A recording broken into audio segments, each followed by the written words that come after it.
இனிய வணக்கங்கள், அன்பு நண்பர்களே. மீண்டும் ஒரு புத்தம் புதிய நன்னாள் இறைமையின் வரமாக நமது தளத்தின் முதல் படிநிலையாக நேர்மறை சிந்தனைகளை நம்மிடையே விதைக்க இணைகின்ற அன்பு தோழர் கற்பகவள்ளி அவர்களை அன்புடன் வரவேற்போம்.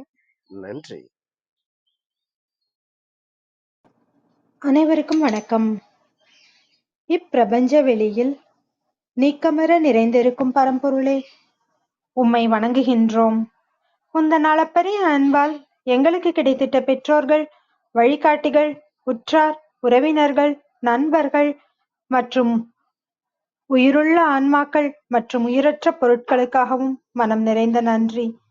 உந்தன் அபரிமிதமான படைப்பால் இப்பூவுலகு உந்தன் எழில் நிறைந்த இயற்கையாலும் நிறை வளங்களாலும் நீடித்த நலங்களாலும் ஆகச்சிறந்த நேர்மறை எண்ணங்களாலும் இவ்வுன்னத உலகிலும் எங்கள் உயிர் துடிப்புள்ள உள்ளங்களிலும் நீக்கமற நிறைந்துள்ளது. உந்தன் அளப்பரிய அன்பினாலும் அருளினாலும் ஆசீராலும் நாங்கள் ஒவ்வொருவரும் உயர்ந்த உன்னதமான வாழ்வியல் பயணத்தை நிறைவுடனும் நிம்மதியுடனும் அன்றாடம் மேற்கொண்டு வருகின்றோம் ஆகச்சிறந்த வழிகளில். இதனால் நாங்கள் இச்சமூகத்தின் இன்றியமையாதவர்கள் என்பதையும் சீரிய வழியில் பயணிக்கும் அளவிற்கு ஆக்கப்பூர்வமான வழிகளில் எங்களை அன்றாடம் புதுப்பித்து வருகின்றோம் உந்தன் ஒப்பற்ற வழி நடத்துதலுடன்.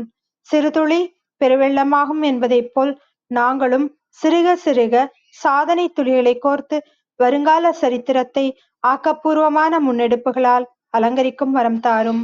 அனைவருக்கும் நன்றி, அனைத்திற்கும் நன்றி, ஆண்டவனுக்கும் நன்றி. நன்றிங்க அன்பு தோழர். நமது நிகழ்வின் அடுத்த படிநிலையாக ஒரு நிமிட தியானத்திற்குள் பயணிக்க இருக்கின்றோம். கண்களை மெலிதாக மூடிக்கொள்வோம், கரங்களை கொத்துக்கொள்வோம். இப்பிரபஞ்ச பெருவெளியில் உள்ள இறைமைக்கு மனதார நன்றி பகிர கிடைத்த மற்றும் ஒரு அற்புதமான நன்னாள் இது. இப்பொழுது நாம் உச்சரிக்க இருக்கும் ஒவ்வொரு வார்த்தைகளுடன் நன்றி உணர்வினையும் கலந்து இறைமைக்கு சமர்ப்பிப்போம் அன்பின் காணிக்கையாய். இன்றெடுத்து அன்றாடம் அமுதூட்டி அன்பாகவும் கருணையாகவும் மாறிப்போன அன்பு தாய்க்கு மனம் நிறைந்த நன்றி. ஒவ்வொரு நாளையும் ஒவ்வொரு பொழுதையும் தமது உழைப்பாலும் தியாகத்தாலும் குடும்பத்தை நிறைத்து அறிவாகவும் ஆற்றலாகவும் மாறிப்போன அன்பு தந்தைக்கு மனம் நிறைந்த நன்றி. பரிசுத்தமான இயற்கையை பரிசீலித்து சென்ற நம் முன்னோர்கள் ஒவ்வொருவருக்கும் மனம் நிறைந்த நன்றி. கற்பித்தல் என்னும் இனிய அனுபவங்கள் வாயிலாக அன்றாட பொழுதுகளை அர்த்தமுள்ளதாக்கும் ஆசிரிய பெருந்தகைகள் ஒவ்வொருவருக்கும் மனம் நிறைந்த நன்றி.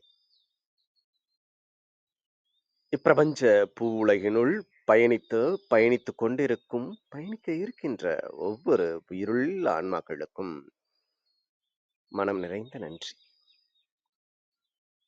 உயிரற்ற பொருட்களாய் வாழ்வின் உடன் வழித்துணையாய் வாழ்வின் பாதையை என்றென்றும் நிறைக்கும் உயிரற்ற பொருட்களுக்கும் மனம் நிறைந்த நன்றி.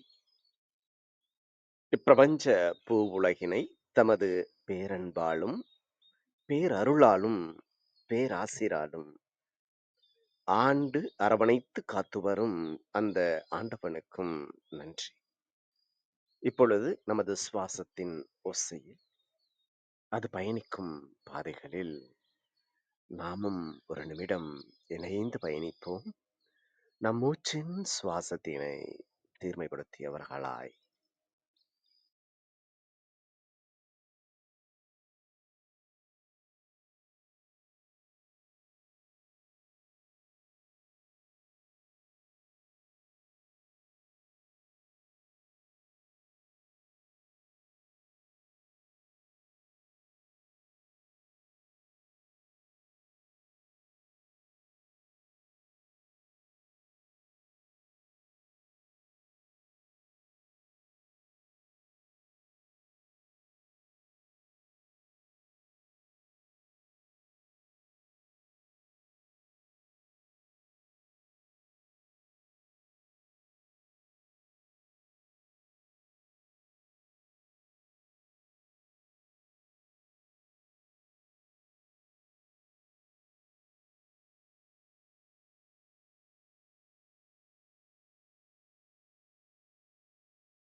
இப்பிரபஞ்ச பெருவெளியில் நிக்கமர நிறைந்திருக்கும் முடிவில்லா பரம்பொருளின் அன்போடும் அருளோடும் ஆசீரோடும் எங்கள் வாழ்வியல் சூழல் அன்றாடம் அர்த்தமுள்ள வகையில் சீருடனும் செம்மையுடனும் பண்பட்டு வருகின்றது.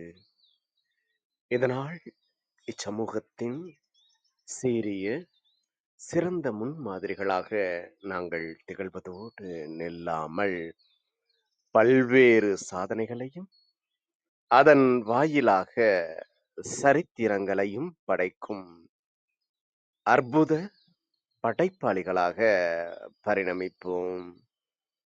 இறைமைக்கு நன்றி.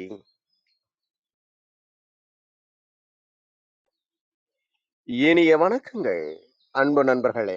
மீண்டும் ஒரு புத்தம் புதிய நன்னாள் இறைமையின் வரமாக நமது தளத்தின் 671வது நாள் நிகழ்விற்கு உங்கள் ஒவ்வொருவரையும் அன்புடன் வரவேற்பதில் பெருமகிழ்வு கொள்கின்றோம்.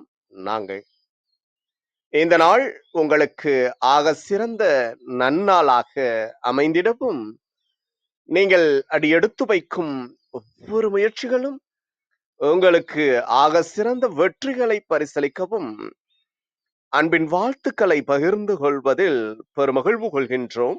நாங்கள் அன்பிற்கினிய நண்பர்களே, இந்த வாரம் முழுக்க நாம் அமிழ்தம் என்ற ஒரு அற்புதமான தொகுப்பின் கீழ் நமது சிந்தனைகளை செழுமைப்படுத்த இருக்கின்றோம். இந்த அமிழ்தம் தொகுப்பில் முதல் நாள் நிகழ்வில் இன்று கவிஞர் ஆ சா மு முனியாண்டி அவர்கள் எழுதிய கடலை களவாடுமா கரைகள் என்ற ஒரு அற்புதமான புத்தகத்தின் இணையவழி அறிமுக விழா மற்றும் மதிப்புரையை இன்று நமது தளத்தில் தமிழ் பேராசிரியர் அன்பு அம்மா விந்திய கௌரி அவர்களின் பார்வையில் இந்நூல் எவ்வாறு அழகுற விரிகின்றது என்கின்ற பார்வையை நமது தளத்தில் பார்க்க இருக்கின்றோம். அன்பு அம்மா அவர்கள் எப்பொழுதுமே செழுமையான கருத்துக்களோடு வாழ்வியலையும் தமது கல்லூரி மாணவிகளுக்கு எடுத்து செல்வதில் வல்லவராக இருப்பவர்.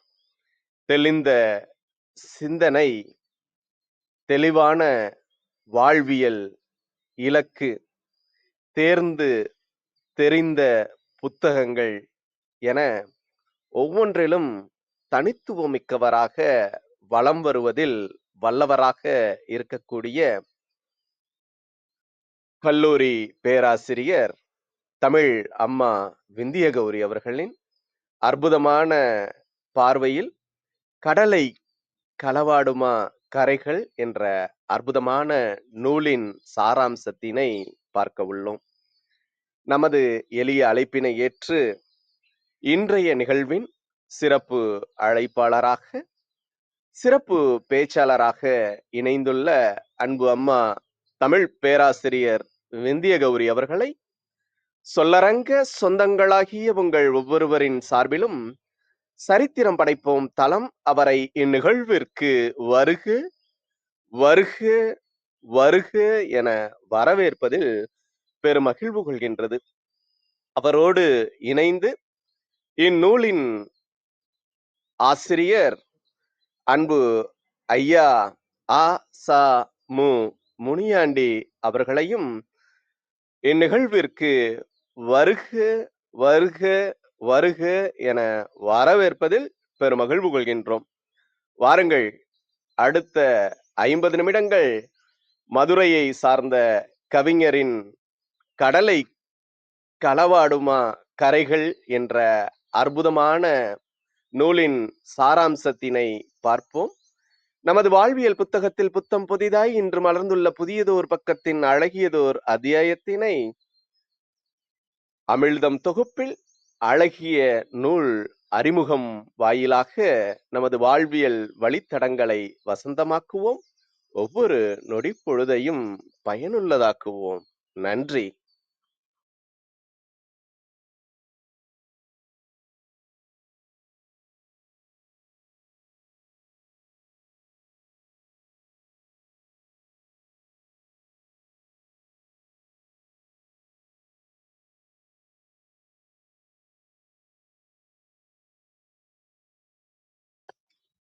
ஆமா, வணக்கம். நீங்க பேசுறது கேட்கல.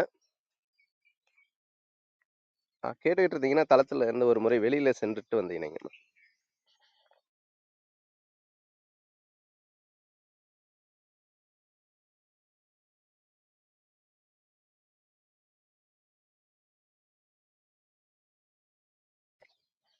அவந்திகரி அம்மா, மைக் மியூட்ல இருக்கு.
ஆமா, ஒளிவாங்கி இணைப்பை எடுத்துட்டு கொஞ்சம் நன்றி. அனைவருக்கும் வணக்கம். சரித்திரம் படைப்போம் தளத்தில் இணைந்துள்ள அனைவருக்கும் அன்பு காலை வணக்கத்தை உரித்தாக்குகின்றேன். கவிஞர் ஆசாமு முனியாண்டி ஐயா படைத்த அருளிய நூல் கடலை களவாடுமா கரைகள். இந்நூலில் இடம்பெற்ற ஹைக்கூ கவிதை தொடர்பான கருத்துக்களை உங்களோடு பகிர்ந்துக்க விளைகிறேன். ஹைக்கூ கவிதை அப்படின்னா என்ன அப்படின்றத நம்ம பார்க்கலாம். ஹைக்கூ கவிதைகளின் மூலவேர் ஜென் பௌத்தமாகும். ஜென் குருக்களும் துறவிகளும் சில சாதாரண மனிதர்களும் கூட தமது ஆன்மீக அனுபவத்தின் கணநேர தரிசனங்களை கவிதைகளாக வடித்தனர். இக்கவிதைகள் பல வடிவங்களை கடந்து 5, 7, 5 என்ற எண்ணிக்கையிலான அசைகளையும் 3 அடிகளையும் உடைய ஹைக்கூவாக பிறந்தது. அடிப்படையில் ஹைக்கூ ஒரு அனுபவமும் அனுபவ பங்கீடும் ஆகும். ஜப்பானில் 16ஆம் நூற்றாண்டில் தோன்றிய ஹைக்கூ படிப்படியாக வளர்ந்தது. 20ஆம் நூற்றாண்டு தொடக்கத்தில் ஐரோப்பிய நாடுகளில் ஹைக்கூவின் வருகை குறிப்பிடத்தக்க தாக்கத்தை ஏற்படுத்தியது. பாரதியார் ஹொக்கு என்ற இக்கவிதை வடிவம் பற்றி தம்முடைய கட்டுரையில் குறிப்பிடுகின்றார்.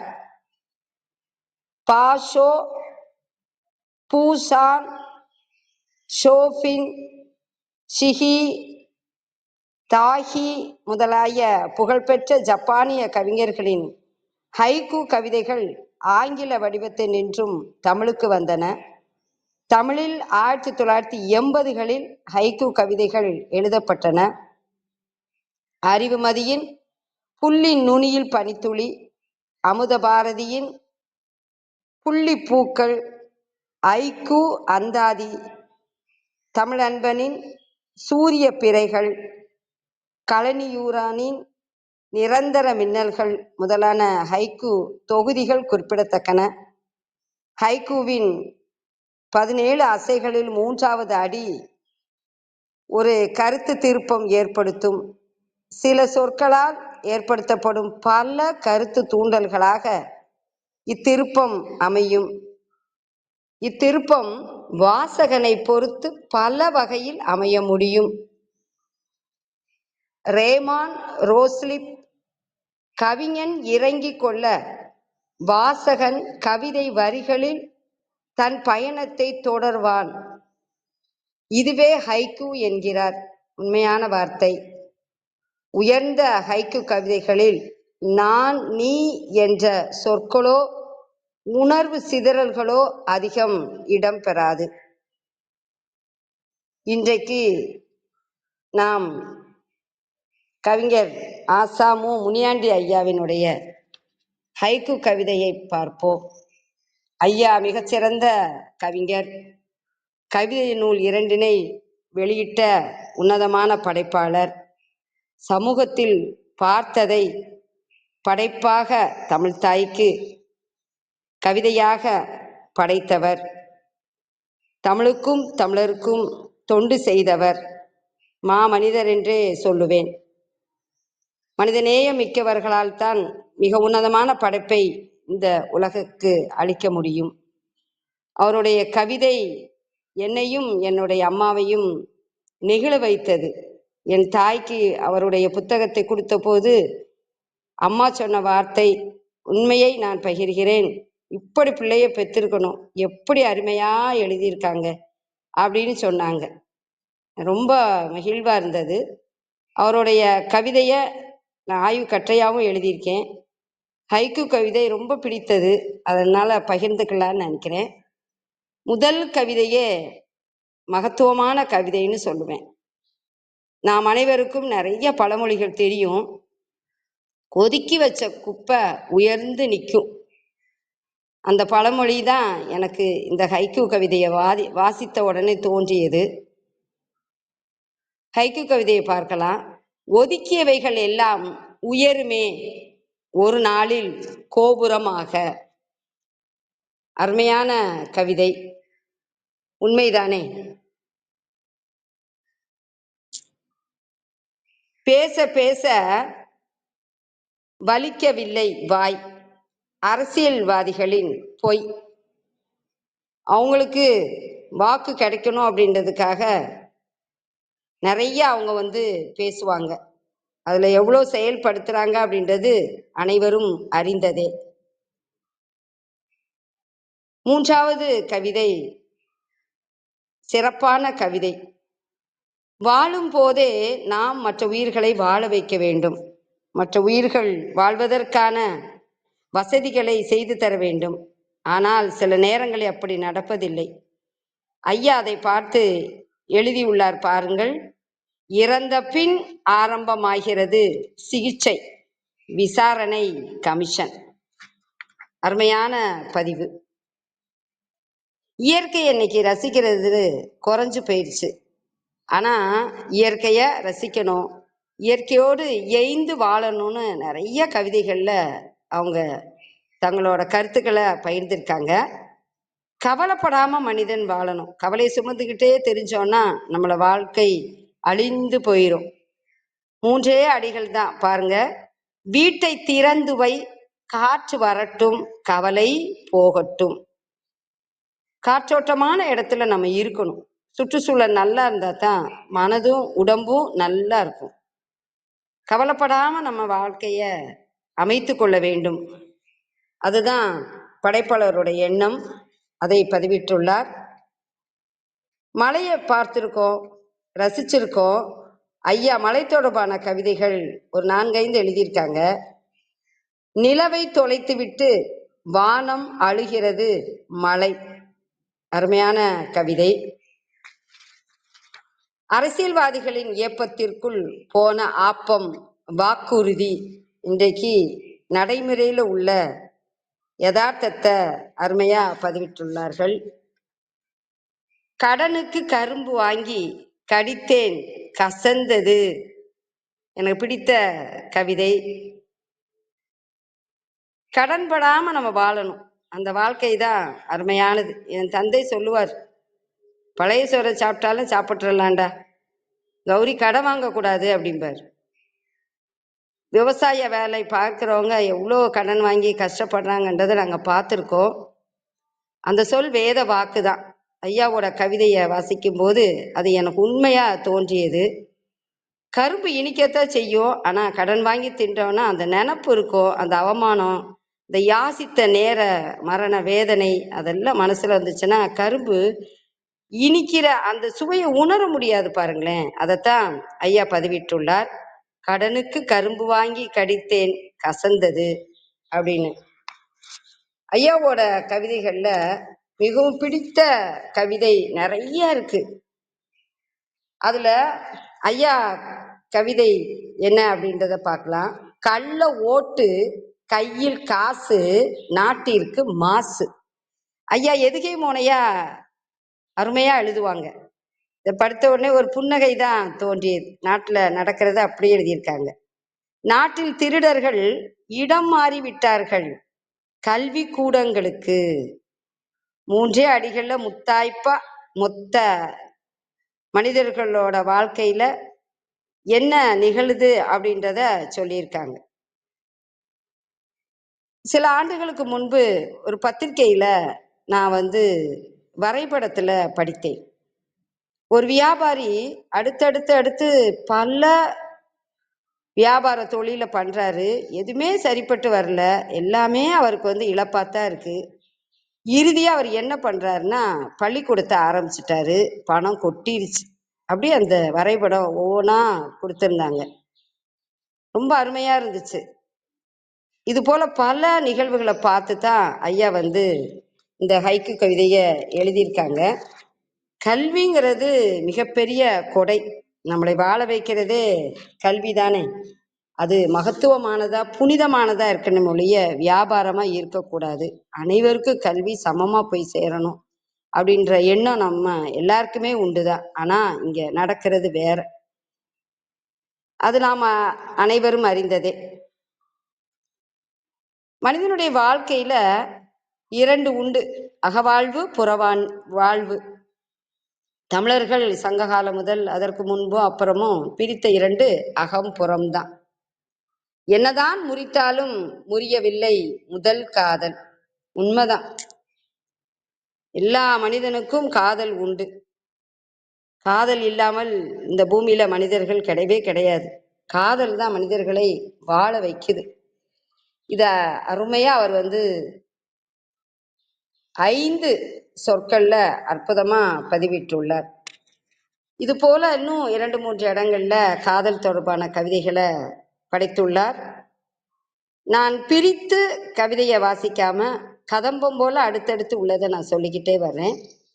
காலம் கடந்தும் நிற்கிறது கல்வெட்டாய் ஏழையின் துயரம். இன்றைக்கு 1 ரூபாய் இல்லாம வருத்தப்படுறவங்களும் உண்டு, 1 கோடி ரூபாய உண்டியல்ல போடுறவங்களும் உண்டு. பெத்ததாய் பிள்ளைக்கு ஒரு ரொட்டி துண்டு வாங்கி கொடுக்க முடியாம கன்னத்துல அரைகிறதும் உண்டு. ஒரு பெரிய கோடீஸ்வரங்க அவங்க வளர்க்குற அந்த நாய்க்கு ஒரு 50,000 கூட செலவழிக்கிறதும் உண்டு. எவ்வளோ முரண்பாடு பாருங்களேன். நாயை வளர்க்குறது தப்பு இல்லை, எல்லாத்துக்கும் ஒரு அளவு உண்டு இல்லையா? ஒரு மனிதன் பசியோடு பாதை ஓரத்துல மயங்கி கிடக்கும் போது இன்னொரு வேண்டாத செயல்கள், விரயமான அந்த பணம் பொருள் முரண்பாடாத்தான் இருக்கு. அதெல்லாம் ஐயா பார்த்து தான் ஏழைகளோட துயரத்தை பல ஹைக்கூ கவிதையா கொடுத்திருக்காரு. இன்றைக்கு சிலர் அறிந்தோ அறியாமலோ வாழ்க்கையை அழிச்சுக்கிறாங்க. அதுல சில வகைகளும் உண்டு. கஞ்சா அடிக்கிறது, குடிக்கிறது, சிகரெட் பிடிக்கிறது, அந்த மாதிரி. அது ஐயா ஒரு 3, 4 கவிதைகள்ல பதிவிட்டிருக்காங்க. பல நாள் குடித்தவனை ஒரு நாள் முடித்தது மது. 3வது அடியில் உள்ள ஒற்றை சொல்லுதான் நம்மளுக்கு நிறைய பொருளை வந்து உணர்த்துகிறது. பள்ளியில் படிக்கிற பிள்ளைங்கள்லேருந்து வயதானவங்க வரைக்கும் ஆண்களும் பெண்களும் இன்றைக்கு கொஞ்சம் குடிக்கிறாங்க. அது வந்து மாலையில பெண்கள்லாம் குடிக்கிறாங்க. ஆண்கள் பெண்களும் சமன்றதை அதில் காட்டுறாங்க. எவ்வளோ பெரிய ஒரு முரண்பாடான செயலாக இருக்குது. நம்ம சொல்றது ஒன்று, செய்கிறது ஒன்றா இருக்கு. தமிழன் தன்மானம் நிறைந்தவன், தமிழன் மானம் அதை பெரிதாக நினைப்பவன், தமிழன் ஒருவனுக்கு ஒருத்தி அப்படின்ற பண்பாடோடு வாழ்பவன், விருந்தோம்பல் பண்பு, வந்தாரை வாழ வைக்கும் தமிழகம், ஒழுக்கம் விழுப்பம் தரலான், ஒழுக்கம் உயிரினு ஓம்பப்படும், இன்னும் அறநூல்கள் நிறைய சொல்லுது. ஆனால் சில நேரங்களில் சிலரோட செயல்பாடுகள் நம்மை போன்றவர்களை வருத்தப்பட வைக்கிறது. அதை ஐயா படைத்திருக்காரு. இதை படிக்கும்போது சிலர் மனமாற்றம் அடைந்தால் மகிழ்ச்சி தானே. கவிஞர் தாம் பார்த்ததை படைத்ததுனால அந்த படைப்பு மற்றவர்களுக்கு பயனுடையதா இருக்கணும். அதுதான் படைப்பு. எழுத்தாளர் வேறு, படைப்பாளர் வேறு. கவிஞர் முனியாண்டி ஐயா மிகச்சிறந்த படைப்பாளர். கருவறைக்குள் கலங்கி நிற்கிறது பெண் சிசு. இந்த கவிதையை நான் இந்த நூலோட ஹைக்கூ கவிதையை 2 முறை ஏற்கனவே நான் வாசித்து விட்டேன். இந்த தளத்திற்காக நான் நேற்றைய முழுதும் திருப்ப நான் வாசித்தேன். அதில் எனக்கு இதை படிக்கும்போது ரொம்ப மனசுக்கு வருத்தமாக இருந்துச்சு. இன்றைக்கும் உண்டு, நான் வெளிப்படையாகவே சொல்கிறேன். சில பெண்கள் முதல்ல பையன் பிறந்துட்டா நிம்மதியாயிரும். எனக்கு பெண் குழந்தை பிறந்த போது எங்கள் அம்மா சொன்னது இதுதான், பெண் குழந்தை பிறந்துடுச்சே கௌரி அப்படின்னு சோகமாக இருந்தாங்க. ஏம்மா அப்படி நினைக்கிறீங்க? எனக்கு பெண் குழந்தை தான் வேணும்னு நான் நினச்சேன் அப்படின்னு. பையன் பிறந்துட்டா அப்புறம் என்ன குழந்தைனாலும் ஒன்றும் இல்லைல்ல அப்படின்னாங்க. ஏன்னா எனக்கு 2 அக்கா 1 தங்கை, அதனால அப்படி நினைச்சாங்க. எங்கள் அம்மாவோட தங்கைக்கும் 3 பெண் பிள்ளை. எப்படி இருந்தாலுமே பெண் குழந்தைனாலே சிலர் வந்து பதறாங்க. அது தவறு அப்படின்றத நாம் எல்லாரும் புரிஞ்சுக்கணும். நிறைய பேர் பெண் குழந்தைகளை போற்றுகிறார்கள். அவங்களையெல்லாம் நம்ம வந்து பாராட்டணும். ஒரு உயிர் ஆண் பெண் பேதம் பார்க்காம நம்ம வந்து வளர்க்கணும். இந்த 5 சொற்கள் வந்து நம்மளை எவ்வளவு ஆளுமை உடையதை ஆக்குது பாருங்களேன். இதுதான் கவிதைங்கிறது. இப்படி ஒரு படைப்பை கொடுத்தவர் தான் படைப்பாளி. கஞ்சியை தொட்டு நாளாகி விட்டது காஞ்சிப்பட்டு நெய்தவனுக்கு. நெசவாளர்கள் குறித்து ஆங்காங்கே ஐயா கவிதைகளை படைத்துள்ளார். சில ஆண்டுகளுக்கு முன்பு நெசவாளர்கள் ரொம்ப வறுமையில் இருந்தாங்க. எங்கள் கல்லூரியில் கூட நாங்கள் வந்து சேலை நிறைய வாங்கி கல்லூரியில் உள்ள அனைவருமே ஒன்று போல கதராடை உடுத்தி நாங்கள் நின்னோம். புகைப்படமாக எடுத்து பத்திரிகைக்குலாம் அனுப்பினோம். எனக்கு ஞாபகம் இருக்கு. நான் ஒரு 5 சேலைகள் வாங்கினேன். நெசவாளர்களுக்கு வாழ்வுக்கு உதவியா இருக்கணும் அப்படின்ட்டு. இப்பெல்லாம் அவங்க சாப்பாடுக்கே கஷ்டப்பட்டாங்க. அதை பார்த்தோம். நம்ம பெரியவங்க நீங்க எல்லாருமே பார்த்துருப்பீங்க. ஐயா பாருங்க, அருமையா அதை கவிதையா பதிவிட்டுள்ளார்கள். பாட்டியின் மடியில் பேரன், பேரன் மடியில் அலைபேசி. அன்புதான் முக்கியமானது. இந்த உலகத்தை நிலைத்திருக்க வைப்பதே நான் நினைக்கிறது அன்புதான். உண்டால் அம்மா இவ்வுலகம். இந்த உலகம் இன்னும் இருக்கு அப்படின்னா முதல்ல அன்பால தான். அறிவால வளர்ச்சி அடையணும், வசதியா வாழ்றோம். ஆனா அன்பால தான் இந்த உலகம் வந்து இயங்கிக்கிட்டே இருக்கு. பாட்டி மடியில பேரனை வச்சு முகம் பார்த்து மகிழ்ச்சியா இருக்காங்க. ஆனா இன்றைய மக்கள் பிள்ளைகளை கையில போனை கொடுத்து கொடுத்து பார்க்க வச்சே பாழாக்கிட்டாங்க. அதை ஐயா எழுதியிருக்காங்க அருமையா. ஓட்டை வீடுதான் ஓயாத மகிழ்ச்சி, வீட்டுக்குள் நில ஒளி. ஒரு வறுமைய நம்ம பலவிதத்துல பார்க்கிறோம். ஐயா பலவித கவிதைகள்ல நம்மளுக்கு கொடுத்துட்டாங்க. ஓட்டை வீடுதான் ஓயாத மகிழ்ச்சி, வீட்டுக்குள் நில ஒளி. அந்த நிலாவே எங்க வீட்டுக்குள்ளதான் அப்படின்றப்போ எப்படி மகிழ்ச்சியா இருக்கும். உண்மைக்கு ரொம்ப நல்லா இருக்குல்ல. குழந்தையா இருக்கிறப்போ நிலாவே எங்க வீட்டுக்குள்ள வருது இல்ல வெளிச்சமா அப்படின்னு. அந்த வறுமை வந்து தெரியாம போகும் இல்லையா. அந்த குழந்தையோட அந்த தாயோட ஒரு பெருமிதம். அவங்க வாழ்க்கையை பார்க்கிற விதம் ரொம்ப அருமையா இருக்குது. மரணம் மருந்தானது வறுமைக்கு. துக்கமா இருக்கு இந்த கவிதையை படிக்கிறப்போ. மரணம் நல்ல விதமா இருந்தா தானே நல்லது. அது வறுமையா இருந்ததுன்னா ரொம்ப வருத்தமான ஒன்று தானே, மாளா துயரம் தானே. வாழ்க்கையின் அட்சய பாத்திரம் அனுபவம். கவிஞரையா அருமையா சொல்லிட்டீங்க.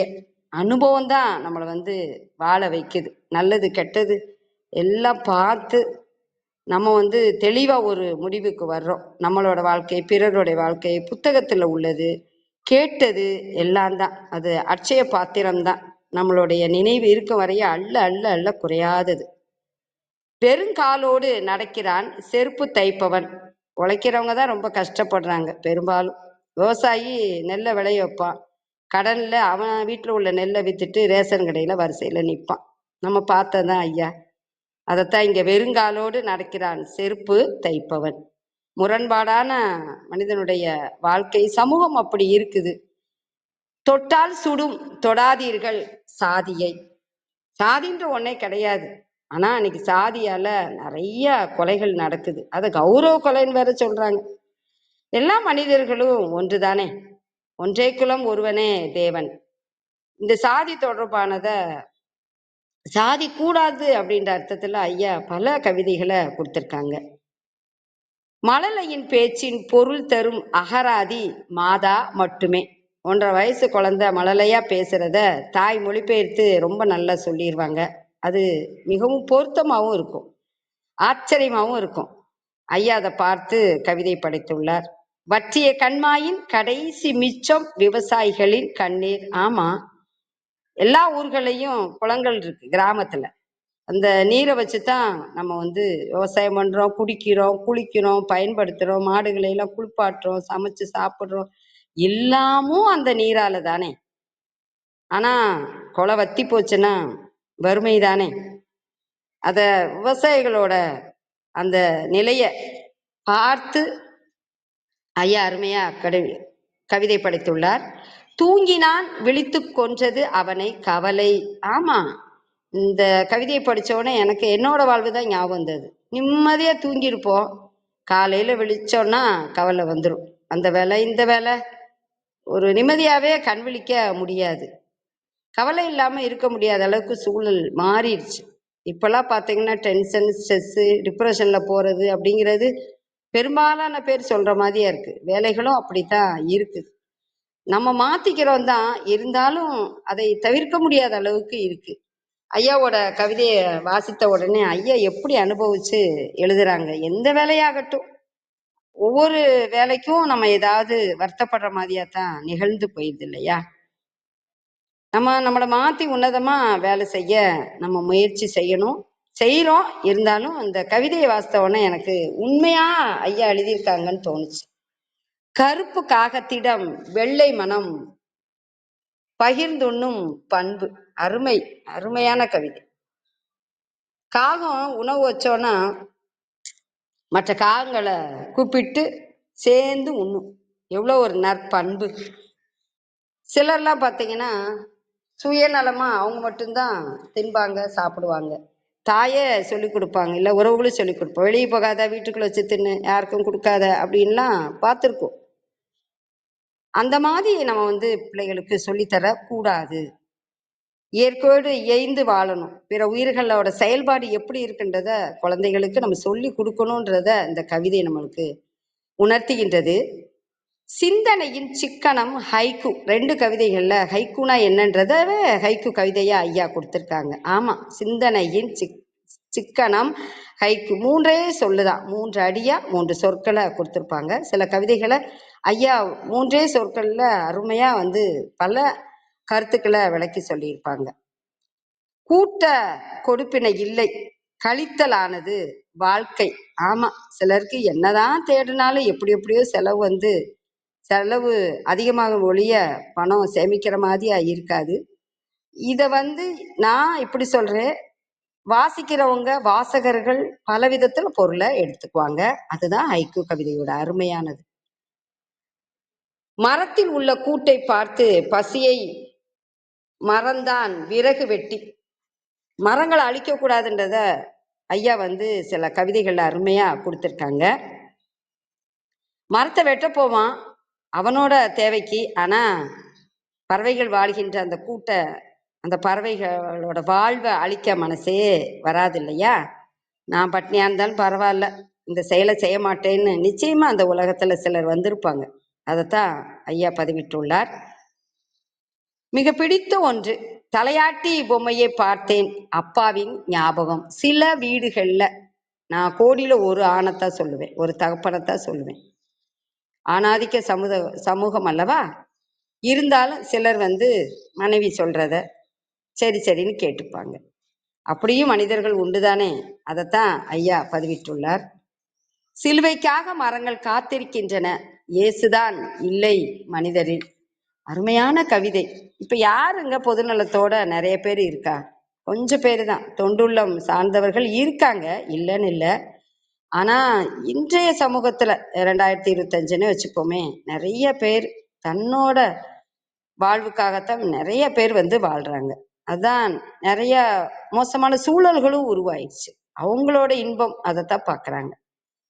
அருமையான கவிதை. கல்லும் சிலையாகும், கனமான விலையாகும், உளியின் உழைப்பால். ஒரு சிற்பம் அப்படின்னா, ஒரு மீனாட்சி தாயோட சிலையை பார்க்குறோம் அப்படின்னா, நான் மீனாட்சி கல்லூரியில படித்தேன், மதுரையில அரசு கல்லூரி.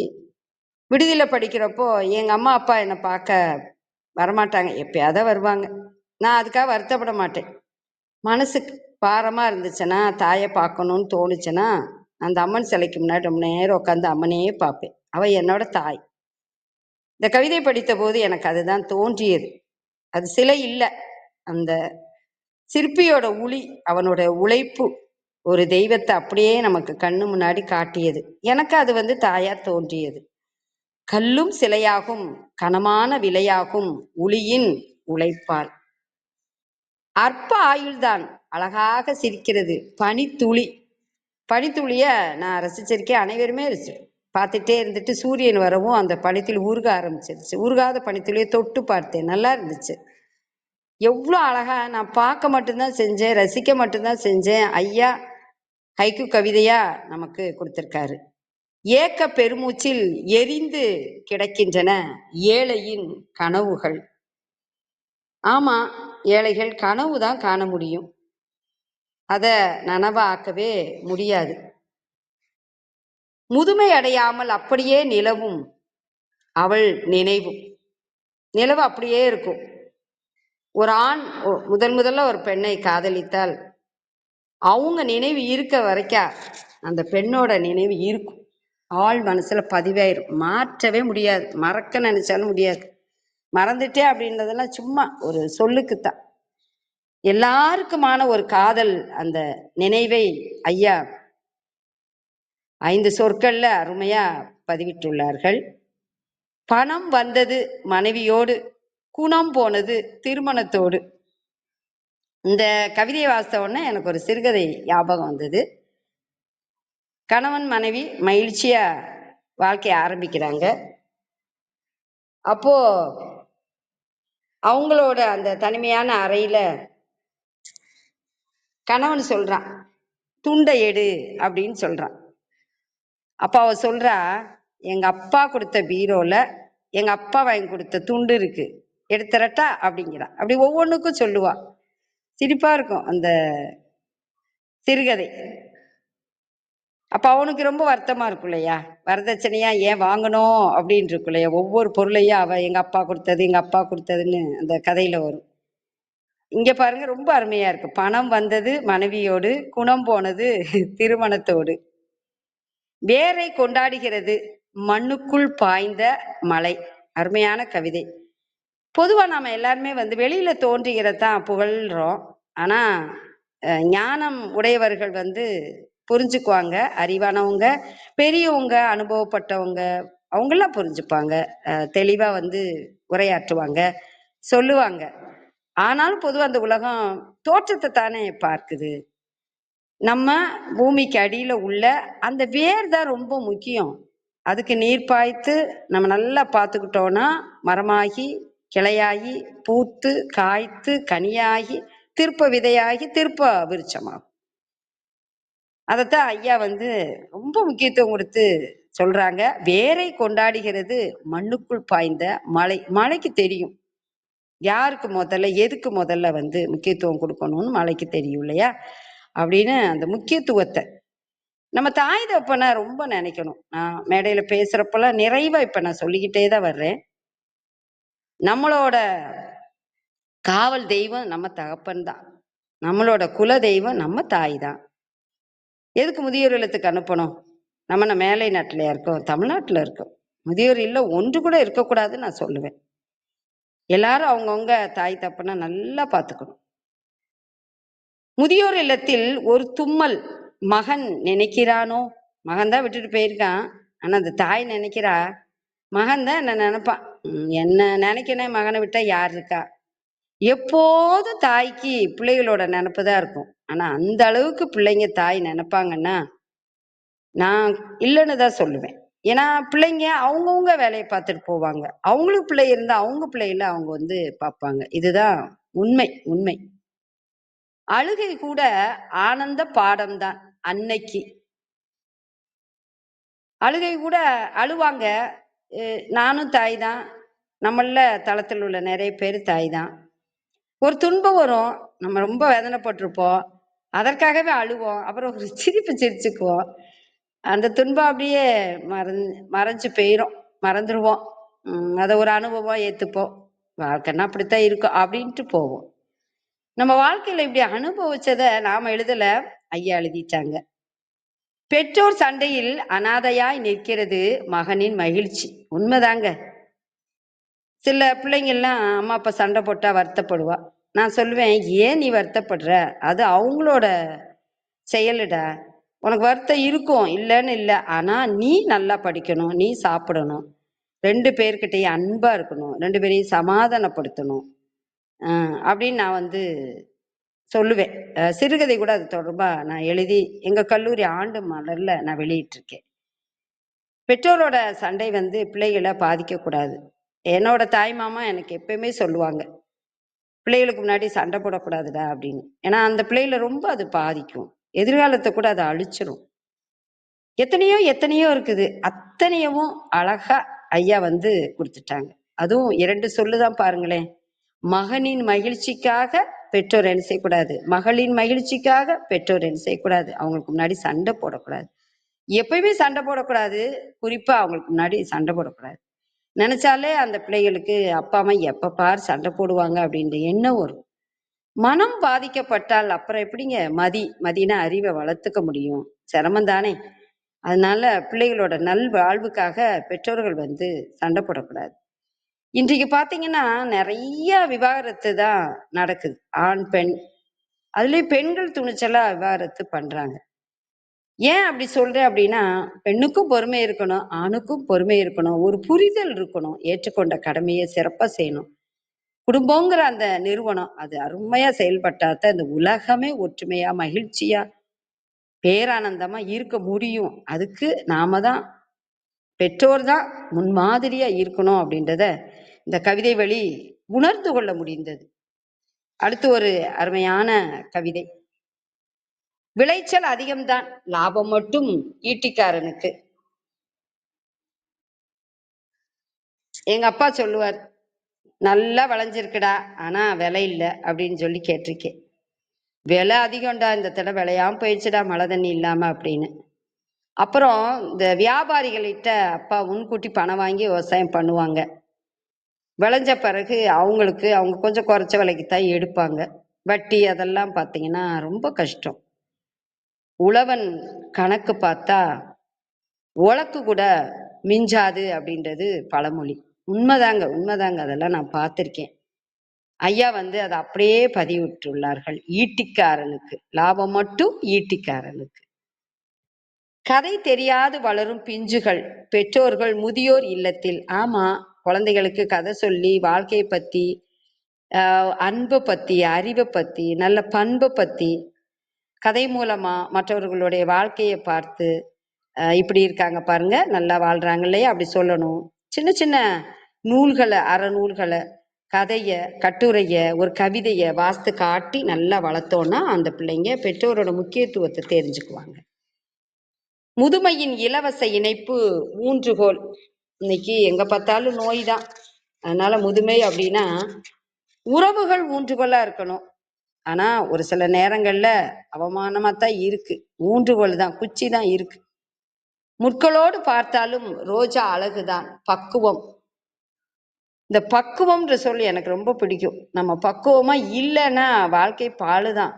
அதனால நம்ம எல்லாத்துலயுமே கவனமா இருக்கணும். பதறாம, பதறாத காரியம் சிதறாதும்பாங்களே, நிதானிச்சு நல்ல ஒரு முடிவு எடுக்கணும். முட்களோடு பார்த்தாலும் ரோஜா அழகுதான் அப்படின்னு கொடுத்திருக்காங்க இல்லையா? நான் எப்பயுமே சொல்லுவேன், குற்றம் பார்க்கில் சுற்றம் இல்லை. எல்லா மனிதனிடத்து ஏதாவது குறைகள் இருக்கும், என்கிட்டையும் குறைகள் இருக்கும். அந்த குறைகளை நம்ம சுட்டி காமிச்சு அதே சமயம் அவங்கள அப்படியே ஏத்துக்கணும். அப்பதான் வாழ முடியும். அப்படி வாழ்ந்தாதான் கணவன் மனைவி அண்ணன் தம்பி எந்த உறவுமே பிரியாம நிலைச்சு இருக்க முடியும். அத்தனை பொருள் கொண்ட ஒரு சொல்லுதான். ஒரு ரோஜா செடியை பார்த்தோம் அப்படின்னா எல்லாத்தையும் தான் நம்ம ஏத்துக்கணும். எலும்பு கூடாய் கிடைக்கிறது, மணல் திருடப்பட்ட ஆறு. இன்னைக்கு நிறைய மணல் எடுத்துறாங்க. அதனால எவ்வளவு இழப்பு அப்படின்றத ஐயா பதிவிட்டுள்ளார். பெயர் சொல்லும் எளிதில் கொல்லும் சாதி. ஆமா, ஒரு பேரை சொல்லிட்டாலே உடனே விலைக்கு வச்சிருவாங்க. தொட்டா தீட்டு, பார்த்தா தீட்டு. இன்றைக்கு இருக்குங்க. படிச்சவங்களும் அதைத்தான் செய்யறாங்க, படிக்காதவங்களும் அதை செய்யறாங்க. எனக்கு ஒன்றும் புரியல. ஒன்றை செய்யாதீங்கன்னா மக்கள் அதைத்தான் செய்யறாங்க. பாலியல் வன்கொடுமை கூடாது அப்படின்னா அதுதான் அதிகமா இருக்குது. சாதி பார்க்காதீங்க, தீண்டாமை பாவச் செயல் அப்படின்னா அதுதான் அதிகமா இருக்கு. எனக்கு என்னன்னு தெரியல. மௌனம் வார்த்தைகள் எழுதும் ஹைக்கு. ஹைக்குவா அருமையா ஐயா எழுதிட்டாங்க. மௌனம் வார்த்தைகள் எழுதும் ஹைக்கு. மொத்த விற்பனைக்கு வாக்குகள் வந்த விலைக்கு. அருமையா இருக்கு இல்லையா? நம்ம கண்கூடா பார்த்ததுதான், கேட்டதுதான். இனித்தாலும் இதயத்தில் சுவை இல்லை. சுதந்திர தின மிட்டாய். சுதந்திர தினத்துக்கான கவிதைகள் ஐயா ஒரு 5-6 கொடுத்திருக்காங்க. சிரிக்கவில்லையே இறைவன் சிறப்பு கட்டணத்தில். இதை சொல்லி ஆகணும். 500 ரூபாய், 5000 ரூபாய், 10,000 ரூபாய் கொடுத்து சாமியை போய் மோதால தரிசனம் பண்ணாங்க. சாமி நின்ற கோலத்துல அதே கோலத்துல தானே இருக்கும். 10 ரூபாய் கட்டி வரிசையில 3 மணி நேரம் கழிச்சு போனாலும் சாமி அதே தரிசனத்துல தானே நிற்கும். அதே தானே.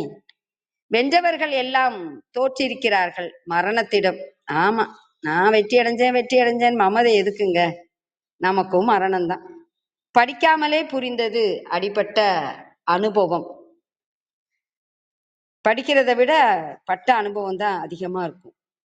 சோம்பேறிகளுக்கு எதற்கு சுதந்திர தினம்? அடிமை தேசத்தில். இன்னும் நாம அடிமையாத்தான் இருக்கும். முழு சுதந்திரம் இல்லைன்னு தான் நான் சொல்லுவேன். நிறைய சுதந்திரம் கிடைச்சிருக்கு, ஆனாலும் முழுமை இல்லை. ஒற்றைக்கால் தவம் மீன்களுக்காக அல்ல, குலத்தை காப்பாற்ற. அருமையான கவிதை. குலத்தை காப்பாற்றுவதற்காக ஒற்றைக்கால் தவம் இருக்குதான். கொக்கு. படித்தால் மேதை, நடந்தால் பாதை, வாழ்வின் தொடக்க பள்ளி. நம்ம நன்னெறிப்படுத்துகிறார் படைப்பாளர். ஊழலின் மொழிகள் பொய்யும் பித்தலாட்டமும். ஐயா சரியா எழுதியிருக்காரு. திறக்கப்படும் மதுக்கடை மூடப்பட்டது மனக்கடை. மனசுல உள்ளதை பகிர்ந்துக்கலாம். நாம எதுக்கு மதுக்கடைக்கு போகணும்? போக வேண்டிய அவசியமே இல்லை. இப்ப யாருக்கிட்டே அதிகமா பேசுறது இல்லை. யாராவது பேசணும்னு நினைச்சா கூட கேட்கறது இல்லை. அதனாலதான் இன்னைக்கு கொஞ்சம் அந்த அன்போட வெளிப்பாடு இல்லாம, அரவணைப்பு இல்லாம தான் இதெல்லாம் நடக்குதுன்னு நான் நினைக்கிறேன். சண்டை முடியட்டும் தூங்க ஆரம்பித்தது சமாதான புறா. மனிதன் 6 அறிவு படைத்தவன். ஆனா ஐயா கவிதை அருமையா நமக்கு சொல்லுது பாருங்க. காற்றிடம் கவிதை கற்கிறது தலையாட்டும் பூ. இயற்கையை ரசிச்சு பல கவிதைகள் ஐயா எழுதியிருக்காங்க. அம்மாவில் தொடங்கியது ஐயோவில் முடிகிறது வாழ்க்கை. உண்மைதான், இதுதான் வாழ்க்கை. ஏழைகளை பத்தி நிறைய கவிதைகள் படைத்துள்ளார். சேரி குடிசைகள் மாளிகையானது வாக்குறுதிகளில் மட்டும். வாக்கு கொடுக்கறப்பதான், மற்றபடி பெரும்பாலும் செயல்படுத்துறதே இல்லை. எத்தனை ஆண்டுகள் ஆனாலும் சாயம் போகவில்லை அம்மாவின் அன்பு. எப்பவுமே அம்மாவோட அன்பு குறையாம இருக்கும். அதான் அட்சய பாத்திரம். பறவைகள் வேடன் தாங்களை இழந்து விட்டன, மரங்கள் வெட்டப்பட்டன. கொடி கம்புக்கு கிடைத்த சுதந்திரம் கொடி ஏற்றுபவருக்கு இல்லை. உண்மைதான். இன்னுமா இழுத்து வருகிறார்கள் சேரிக்கு சுதந்திர தேரை. ஆமா, சுதந்திர தேர் இன்னும் வரவே இல்லை. நம்மளை உற்சாகம் ஊட்டுகின்றார், நல்வழிப்படுத்துகின்றார். தீண்டாமை கூடாதென்று எழுதுகோல் பிடி, ஏற்றம் படி, தீண்டாமைக்கு வெடி. நிமிர்ந்து நடக்கின்றன சாதி பிணங்கள் சமுதாய வீதியில். பல்லாக்கு சாமி பதறியது, இன்னுமா உங்கள் தோளில் சுமை. ஆமா, இன்றைக்கும் இருக்கு இல்லையா, தோளில் சுமைதான். வீணைகள் சொல்வதில்லை விரல்களின் வேதனையை. இந்த கவிதையை படித்த உடனே எனக்கு பெண்கள் ஞாபகம் தான் வந்தது. ஆண்களும் தான் நிறைய பணிகளை செய்யறாங்க. இருந்தாலும் பெண்கள் சில உணர்வுகளை நிகழ்வுகளை சொல்ல முடியாம மனசுக்குள்ளேயே வச்சுப்போம். சொல்ல முடியாது. அத நான் இந்த கவிதை வழி உணர்றேன். உண்மையை சொன்னது கண்ணாடி, உடைந்தேன் தள்ளாடி. நம்ம யாரு நமக்கு தானே தெரியும். அப்போ நம்ம சரியா இல்லைன்னா நமக்கு வேதனை வரும். அத ஐயா உளவியல் பார்வையில பார்த்து அருமையா எழுதியிருக்காங்க. அதிகம் அழுகாதே மேகமே உனக்கும் உள்ளது கோடை. நல்ல ஒரு யோசனை ஐயாவுக்கு, நல்ல ஒரு சிந்தனை, வரவேற்கத்தக்க சிந்தனை. உழைப்பவன் ஒருவன், உண்பவன் ஒருவன், சமூக பட்டினி. உண்மைதான், யதார்த்தத்தை படைத்துள்ளார். சுதந்திரத்தை வார்த்தையில் தருகிறார்கள், பாத்திரம்தான் காலியாக இருக்கிறது. பேச்சுதான் சுதந்திரம் இருக்கும், செயல் இருக்காது. ஆனா செயல்தான் ரொம்ப முக்கியம். சிக்கலில் தொடங்கி சீராய் முடிந்தது சிலந்தி கூடு. முயற்சின்னு கொடுத்திருக்காரு ஐயா. நான் சிலந்தி கூடு கட்டுறதை பார்த்திருக்கேன், அருமையா இருக்கும். ஒரு புள்ளி மாதிரி அது இருக்கும், அப்புறம் நீளமா கோடு போடும், அப்புறம் ஒரு புள்ளி மாதிரி வச்சு அப்படியே சரியா பின்னும். அந்த அளவு சரியா இருக்கும். ஒரு அரை மணி நேரம் நான் தேநீர் அருந்தி கொண்டு பார்த்துட்டே இருந்தேன். அவ்வளோ அழகா அது கூடு கட்டுச்சு, முழுமையா கூடு கட்டுச்சு. நான் பார்த்தேன். ஐயாவோட கவிதை வாசித்தோன்னே எனக்கு கண்ணுக்குள்ள அந்த சிலந்தி கூடு தான் ஞாபகத்துக்கு வந்தது. தனிமை நரகம்தான், இருந்தாலும் சொர்க்கமே. கவிதை பயணமே. தனிமையை ஐயா பயன்படுத்தி நிறைய கவிதை எழுதியிருக்காங்க. அதை அப்படியே கைக்குவா கொடுத்துட்டாங்க. விடியலை வரவேற்கிறது விரல்கள் வீதிகளில் கோலத்தின் தோரணம். அழகாக கோலம் போட்டு பூமி தாய்க்கு நாம நன்றி சொல்லணும். காட்டுப்பாதை கவிதை பாதையானது சிந்தனை பயணம். கரடு முரடான வாழ்க்கை, ஆனா அதை நல்ல ஒரு கவிதையை நம்ம என்ன செய்யலாம், கொடுக்கலாம். உண்ட உணவு உறுத்துகிறது, உணவின்றி எதிர் வீட்டுக்காரன். எதிரில் உள்ளவங்க பட்னியா இருந்த போது நம்ம சாப்பிட்டு முடிச்சிருந்தோம்னா நம்மளுக்கு உறுத்தலா இருக்கும். ஐயோ, அவங்களுக்கு நம்ம கொடுத்துருக்கலாமே, தெரியலையே அப்படின்னு நினைப்போம். இந்த மன வருத்தத்தை ஐயா வெளியிட்டுள்ளார். எந்த வகையிலும் மன்னிக்கவும், எந்த வலையிலும் எளிதில் சிக்கவில்லை கிணற்றில் வீழ்ந்த விண்மீன்கள். இயற்கையை ரசித்து ஐயா எழுதியிருக்காங்க. பசியை மறந்து வயிறு பட்டினி கிடக்கும் அடுப்பு, வறுமை தொடர்பான கவிதை அருமை. வயலெல்லாம் புன்னகை, வருத்தம் மறந்த விவசாயி. ஆமா, வயல் விளைஞ்சிருக்கு, மறந்துட்டார் வருத்தத்தை. விரித்த பாய் விடிய விடிய எரிந்தது, விதவை தீ. இன்றைக்கும் சிலருக்கு இந்த நிலைமை தான். கரங்களிடம் மலர்கள் சொன்னது புன்னகையை பறிக்காதீர்கள்னு. சிலர் பூக்களை பறிச்சு அதை பிச்சு பிச்சு போட்டுருவாங்க, அது கூடாது. துணி நெய்பவன் வாழ்க்கை மூன்றாவது அடியில் ஒரு சொல், அதுதான் இன்னைக்கு நடைமுறையில இருக்கு. நிர்வாணம். எத்தனையோ ஏழைகள் இருக்காங்க, நெசவாளர்கள். நின்று நலம் விசாரிக்குமா காற்று, உதிர்ந்த பூவின் ஏக்க கேள்வி. இந்த கவிதை எனக்கு ரொம்ப பிடிச்சிருந்தது. உதிர்ந்த பூவினுடைய ஏக்க கேள்வி, அருமையான பதிவு. நின்று நலம் விசாரிக்குமா காற்று. நம்ம கிட்ட பேச மாட்டாங்களா, நம்மளோட உழைப்பு அவங்க புரிஞ்சுக்கலையே, நமக்கு உதவியா இருந்தா நல்லா இருக்குமே, அப்படி நிறைய இருக்கு. இந்த கவிதையில இருந்து நம்ம நிறைய பொருளை எடுத்துக்கலாம். நிலவு விசிறி வீசுகிறது உழைத்து களைத்தவனுக்கு. உழைப்பாளிக்கு நிலவே உதவியா இருக்கு. வான அழகியின் கடைசி எச்சம் அந்தி. அந்தி பொழுதுங்கிறது பகலோட முடிவு, இரவோட ஆரம்பம். அது தொடர்பா ஐயா கவிதைகள் ஒரு 2-3 கவிதைகள் கொடுத்திருக்காங்க. வாழ்க்கை இதுதான், உதிர்ந்த இலைகள் மௌனமாக சொன்னது. வாழ்க்கையை பற்றி சில கவிதைகளில் அருமையாக படைத்துள்ளார். எந்த மதமும் உயர்ந்தது அல்ல, எம்மதமும் சம்மதமே என்ற எண்ணமே உயர்ந்தது. இதை நம்ம வாழ்க்கையில கடைபிடிக்கணும். பொய் விற்பனையாகும் சந்தை, அதுதான் அரசியல். மனதில் உள்ள நாணயத்தை திருடி கொண்டது வறுமை. ஆமா, வறுமை வந்தபோது பசி வந்திட பத்தும் பறக்கும்னு அவையார் சொல்லியிருக்காங்க இல்லையா, அதான். எழுத்தாளனை பசி கொன்றது, காலத்தை அவன் எழுத்து வென்றது. படைப்பாளர்களுக்கு சிலருக்கு இன்றைய நிகழ்வு நம்ம பார்த்துருக்கோம், அதை ஐயா படைத்துள்ளார். நம்ம வாழ்க்கையில உண்மையைத்தான் பேசணும், அதுதான் ரொம்ப முக்கியமானது. பொய், களவு, காமம், கோபம், கொலை, பஞ்சமா பாவங்கள். உண்மைதான் பெருவிரல் போல, அதை ஐயா அருமையா பதிவிட்டுள்ளார். மை மை மை உண்மை, அதுதான் நன்மை. வசதியை விடுகிறது, ஏழ்மையை சுடுகிறது. சாதி நெருப்பு. பணக்கார பெண்ணு பணக்கார ஆணுன்னா ஜாதி பார்க்க மாட்டாங்க, அது ஐயா பதிவிட்டுள்ளார். அதிகாரத்தில் அதிக காரம், வயிற்று வலியால் ஜனநாயகம் துடிப்பு. நுட்பமா நம்மளுக்கு பதிவிட்டுள்ளார். திண்ணையற்ற வீடுகளில் தேங்கி நிற்கின்றன முன்னோர்களின் உரையாடல் தடங்கள். இன்றையோட யதார்த்தம் அப்படியே கவிதையில வெளிவந்திருக்கு. அருள் இல்லாதது கடவுள் இல்லை, பொருள் இல்லாதது கவிதை இல்லை. கவிதைனா எப்படி இருக்கணும், கடவுள் எப்படி அப்படின்றத கொடுத்திருக்காங்க. வண்ணத்து பூச்சியின் மழைக்கால ஓவியம், வானவில். இயற்கைய அருமையா படைத்துள்ளார்.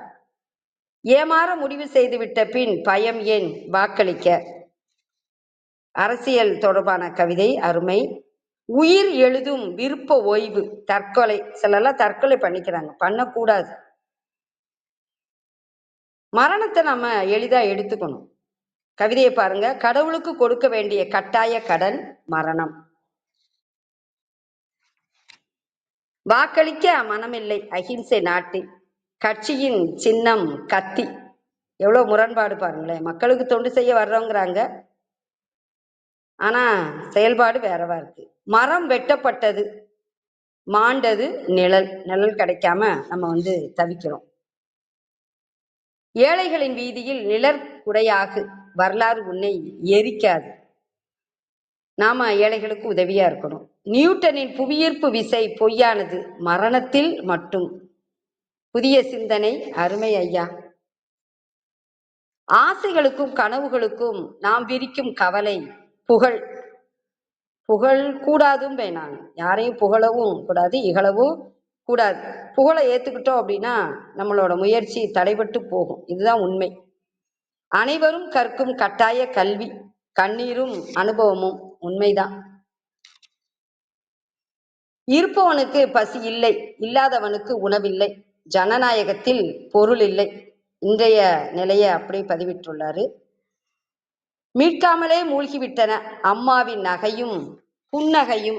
உண்மைதான், வறுமையின் போது இழந்துடுறாங்க அம்மா. கண் இமைகள் நெசவு செய்த கைக்குட்டை கனவு. நெசவாளர்களுக்கான அருமையான ஒரு படைப்பு. காசு கொடுக்காது போனால் கடவுளும் தோற்பார், பஞ்சாயத்து தேர்தலில். அருமையான பதிவு. உயரமான வீடுகள், மனக்குள்ளர்கள், முரண்பாடு. பணக்காரங்களா இருப்பாங்க, நல்ல மனசு இருக்காது. ஏழையா இருப்பாங்க, ஆச்சரியமா இருக்கும். இல்லை ஆனா எவ்வளவு நல்ல மனதோடு வாழ்றாங்க அப்படின்னு நமக்கு தோன்றும். நிலையாமை. இந்த வாழ்க்கையில நிலையாமை எதுன்றது அனைவரும் அறிந்ததே. இளமை நிலையற்றது, யாக்கை நிலையற்றது, செல்வம் நிலையற்றது, வாழ்வே மாயைதான். இன்றைய பிணத்தை பார்த்து நாளைய பிணம் அழுகிறது வாழ்க்கை. கவிதையோடு விடுகிறது கவிஞனின் வறுமை பொழுது. உண்மைதான். பணக்காரனிடம் குட்டியாக, ஏழைகளிடம் வட்டியாக.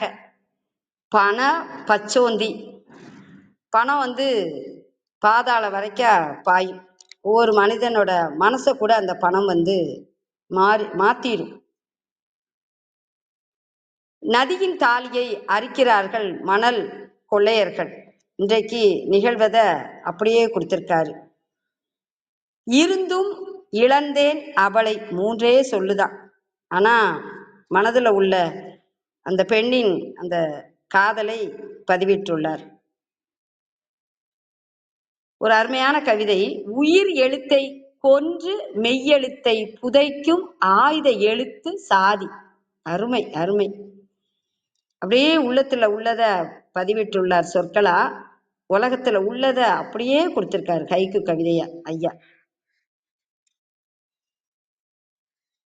தாலியின் புனிதம் அறியுமா? குடிகாரனின் போதை. இன்றைக்கு சில வீடுகள்ல இதுதான் நடக்குது. தேனான நேரம் சுரண்டப்படுகிறது வீணான தொலைக்காட்சி தொடர்களால். தொலைக்காட்சி தொடர்களை பார்த்து நிறைய பேரோட வாழ்க்கையே அழிஞ்சு போகுது, நேரமெல்லாம் வீணாகுது. இளமையில் முகம் அழகு, முதுமையில் அகம் அழகு. அருமையான கவிதை. கருத்தை சேர்த்து மூளையை நிரப்பு, ஆத்மா பசி தீர. இதை நம்ம வாழ்க்கையில கடைபிடிக்கணும். நல்ல நூல்களை படிக்கணும், நல்ல கருத்துக்களை ஏற்றுக்கொண்டு நம்ம நல்வாழ்வு வாழணும். இன்னும் நிறைய கவிதைகள், ஐயாவோட கவிதைகள் 241 ஹைக்கு கவிதைகள். அதுல சிலதை மட்டும் உங்களோட நான் பகிர்ந்துக்கிட்டேன். நேரம் கருதி நிறைவு செய்கிறேன். இதுக்காரும் வாய்மொழி கேட்ட அனைவருக்கும் நன்றி.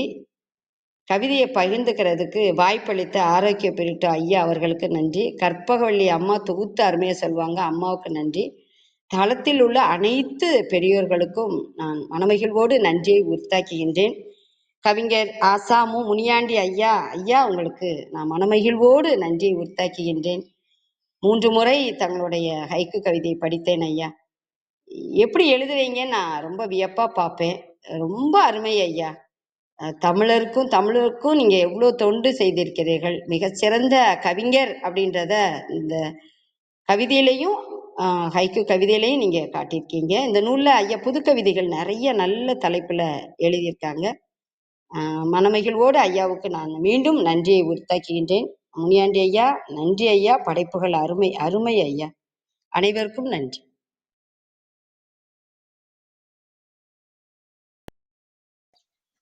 நன்றி, நன்றிங்கம்மா. மிகவும் சிறப்பான ஒரு பகிர்தல். நிச்சயமாக ஒரு நூல் அறிமுக விழாவாக அந்த நூல் குறித்த வெகு சிறந்த பார்வைகளை ஒரு இனிய சாராம்சமாக அதிகாலை அன்பு பரிசாக வழங்கிய தருணங்களுக்காக சொல்லரங்க சொந்தங்களாகிய அன்பு நண்பர்கள் ஒவ்வொருவருடனும் இணைந்து சரித்திரம் படைப்போம் தளம் தங்களுக்கு மனம் நிறைந்த நன்றிகளையும் வாழ்த்துக்களையும் பாராட்டுகளையும் பகிர்ந்து கொள்வதில் பெருமகிழ்வு கொள்கின்றோம். அன்பு ஐயா ஆசா முனியாண்டி அவர்கள் எழுதிய அற்புதமான கடலை களவாடுமா கரைகள் என்ற ஹைக்கு கவிதை தொகுப்பின் பார்வைகளை வெகு சிறப்பாக எங்களோடு பகிர்ந்து கொண்ட தருணங்களுக்காகவும் நன்றி. அன்பு ஐயா அவர்களுக்கு சூழலும் வாய்ப்பும் இருந்தால் மேல் தளத்தில் வந்த பேசவும் அன்புடன் அழைக்கின்றோம். இப்பொழுது நிகழ்வின் நெறியாளுமையை தொடரவும் முதன்மை கருத்தினை வழங்கிடவும் அன்பு தோழர் கற்பகவள்ளி அவர்களை அன்புடன் அழைக்கின்றோம். நன்றி. நன்றிங்க தோழர். அனைவருக்கும் வணக்கம். இன்றைக்கு ரொம்ப அழகான ஒரு தலைப்பு. அமிர்தம் அப்படிங்கிற தொகுப்புல கடலை களவாடுமா கரைகள் அப்படிங்கிற ஒரு கவிதை புத்தகம் ஐயா முனியாண்டி ஐயா அவர்கள் எழுதிய புத்தகத்திலிருந்து ஹைக்கூ கவிதைகள், அத நிறைய கவிதைகள் விந்தியா கௌரி அம்மா அவங்க பகிர்ந்துகிட்டாங்க. ஹைக்கூ கவிதைனா என்ன அப்படின்னு நம்ம பார்த்தோம்னா, ஜென் குருக்கள்லாம் இருந்தாங்க. ஜப்பான்ல தோன்றினது 17ஆம் நூற்றாண்டுல. அவங்க தோன்றதெல்லாம் எழுதுனாங்க. அதுக்கு 5, 7, 5 அசைகள் இருக்கும். 3 வரிகள்ல எழுதுவாங்க. அந்த மாதிரியாக எழுதினது எல்லாமே 20ஆம் நூற்றாண்டுல தான் ஐரோப்பாக்கு வந்துச்சு. அதுக்கப்புறம் தான் நம்ம தமிழ்நாட்டுக்கும் வந்துச்சு. அதுல நான் நீ அப்படின்ற உணர்வுகள் இருக்காது. 3 வரிகள் இருக்கும். பேச அப்படின்னு சொல்லி சொன்னாங்க. நிறைய பேர் புத்தகங்கள் வெளியிட்டிருக்காங்க. அந்த வரிசையில நம்ம முனியாண்டி அவர்கள் கவிஞர் 2 புத்தகங்கள் வெளியிட்டிருக்காரு. அதுல ஒன்றுதான் இந்த கடலை களவாடுமா கரைகள் அப்படிங்கிற ஒரு புத்தகம். அதுல இருந்து சில ஹைக்கூ கவிதைகள் அம்மா பகிர்ந்துகிட்டாங்க. பேச பேச வலிக்கவில்லை அரசியல்வாதிகளின் பொய் அப்படிங்கிற ஒரு கவிதையோட தொடங்குனாங்க. அதுக்கப்புறம் இறந்த பின் ஆரம்பமாகிறது சிகிச்சை. அப்புறம் வீட்டை திறந்து வைங்க, காற்று வரட்டும், கவலை போகட்டும் அப்படிங்கிற கவிதை வரிகள். கடன் படாம நம்ம வாழணும். கடன் பட்டா அந்த கடன்ல வாங்கின கரும்பு கூட கசக்கும் அப்படிங்கிறதும், எப்படி இன்றைக்கு கல்வி கூடங்கள் எல்லாம் வியாபார தளங்களாக, திருடர்கள் கூடமாக மாறிக்கொண்டிருக்கிறது அப்படிங்கிறத சொன்னாங்க. காதலை பத்தியும் நிறைய கவிதைகள் எழுதியிருக்காரு. அதுலயும் முதல் காதல் அப்படிங்கிறத பத்தியும் கவிதை எழுதியிருக்காரு. ஏழையின் துயரம் கல்வெட்டு அப்படிங்கிற கல்வெட்டுல பதிஞ்சா எப்படி அது ஒண்ணு போகவே போகாதோ அந்த மாதிரிதான் ஏழைகளின் துயரமும் போறதே இல்லை அப்படிங்கறத எழுதியிருக்காங்க. அடுத்ததாக குடி பத்தி எழுதியிருக்காங்க. குடி எவ்வளவு நாட்டுக்கு கேடு அப்படிங்கிறதும், ஆண் குழந்தை பிறந்தா நம்ம எவ்வளவு மகிழ்ச்சி அடைகிறோம்ன்ற இந்த சமுதாயம் நம்ம எப்படி இருக்கு அப்படிங்கிற இந்த சமுதாய நிலை பத்தியும் சொல்லியிருக்காங்க. அப்புறம் நெசவாளர்கள் குறித்தும் நிறைய கவிதைகள் எழுதியிருக்காரு. வறுமை குறித்தும் நிறைய கவிதைகள். ஒரு நிலா வீட்டுக்குள்ள வருது அப்படிங்கறத கூட அந்த வறுமையை கூட அவ்வளவு அழகா சொல்ல முடியும் அப்படிங்கிற மாதிரி எழுதியிருக்காங்க.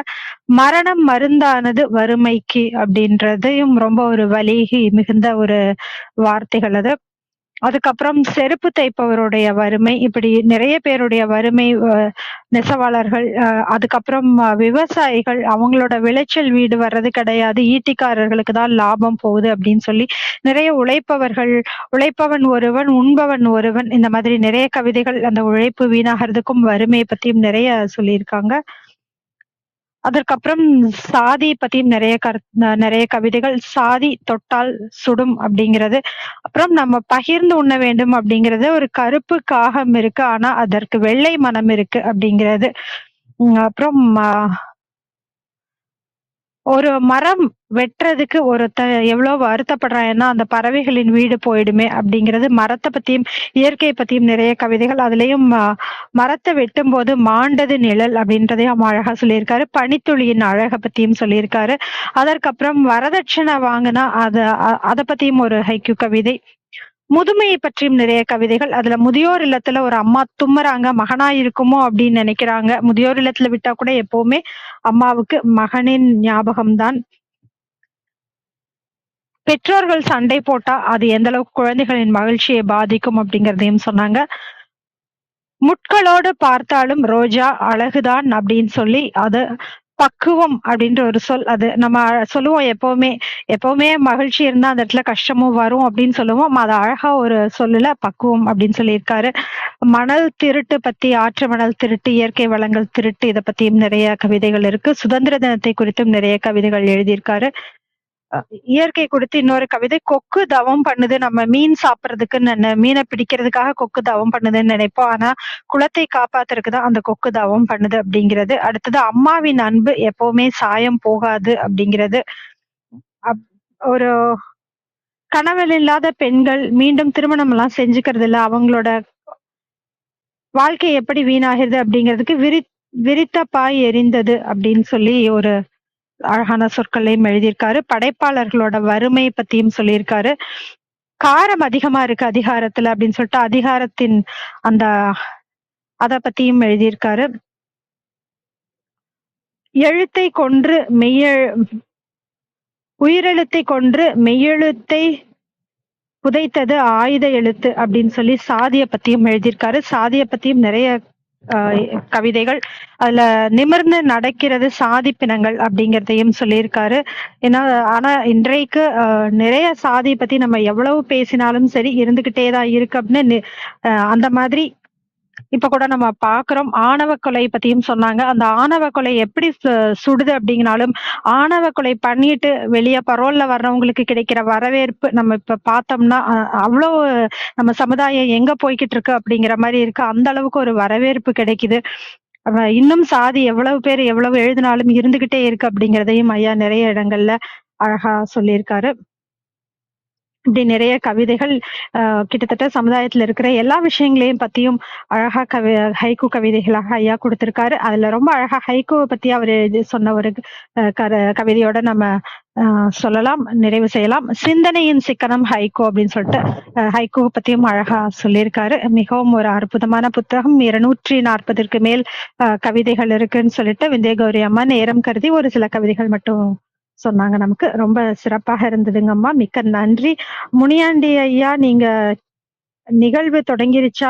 ஒலி கேட்கலன்னு சொல்லியிருந்தீங்க. திரும்பவும் வெளிய போயிட்டு உள்ள வாங்கன்னு சொன்னோம். உங்களுக்கு இப்ப கேட்குதான்னு தெரியல. நாங்க அழைப்பு குடுத்துருக்கோங்க ஐயா. ஜாயின் ஸ்பீக்கரா இன்வைட் குடுத்துருக்கோம். முடிந்தால் நீங்கள் அந்த அழைப்பை ஏற்று நீங்க பேசுதளத்திற்கு வந்து கூட நீங்க பேசலாம்ங்க ஐயா. மீண்டும் ஒரு முறை அழைப்பு குடுக்குறோம். அக்செப்ட் இன்வைட் மட்டும் குடுங்க ஐயா. நன்றி. நீங்களும் இன்றைக்கு நிகழ்வுல கலந்து கொண்டது ரொம்ப ரொம்ப மகிழ்ச்சிங்க ஐயா. நன்றி. விஜயகுமாரி அம்மா வணக்கம். நீங்க பேசலாம். நன்றிகள் அம்மா. வாழ்க வையகம், வாழ்க வையகம், வாழ்க வளமுடன். குரு வாழ்க, குருவே துணை. சரித்திரம் படைப்போம் தளத்திற்கு நன்றி. அதை எடுத்து தினந்தோறும் சரித்திரம் படைத்து கொண்டிருக்கும் கருணை உள்ளம் ஆரோக்கிய பிரிட்டா ஐயா அவர்களுக்கு பல கோடி நன்றிகள். அதில் நடைபெற்று கொண்டிருக்கும் சிந்தனை சிற்பி கற்பகவல்லி அம்மா அவர்களுக்கு மனமார்ந்த நன்றிகள். அதில் நடைபெறும் ரேவதி அம்மா, சித்திரம் வடிக்கும் வேல்ராஜ் ஐயா அனைவருக்கும் என் மனமார்ந்த நன்றிகளும் வாழ்த்துக்களும். இன்று நம் தளத்தில் வந்து நமக்கெல்லாம் அரிய பெரிய கருத்துக்களை எடுத்து கூறிய விந்திய கௌரி அம்மா அவர்களுக்கும் என் மனமார்ந்த நன்றிகள் வாழ்த்துக்கள். மற்றும் நம் குழுவில் இருக்கும் அனைத்து அன்பு உள்ளங்களுக்கும் மனமார்ந்த நன்றிகள். வாங்க வாழ்த்தும் பயனுக்கும் போயிடலாம். அமைதியா உட்கார்ந்து கண்களை மூடிக்குவோம். நாம் அமர்ந்துள்ள இந்த இடம் முழுவதும் நல்ல தூய தெய்வீக ஆற்றலே நிரம்பின. உணர்ந்து பாருங்க. அருட்பேராற்றல் உடலிலே உயிரிலே அலை அலையாக பாய்ந்து நிரம்புவதை உணர்கிறோம். அன்னைக்கு வணக்கம், தந்தைக்கு வணக்கம், அருள்நிறை ஆசான் வேதாத்திரி மகரிஷி அவர்களுக்கு வணக்கம். குரு வாழ்க, குருவே துணை.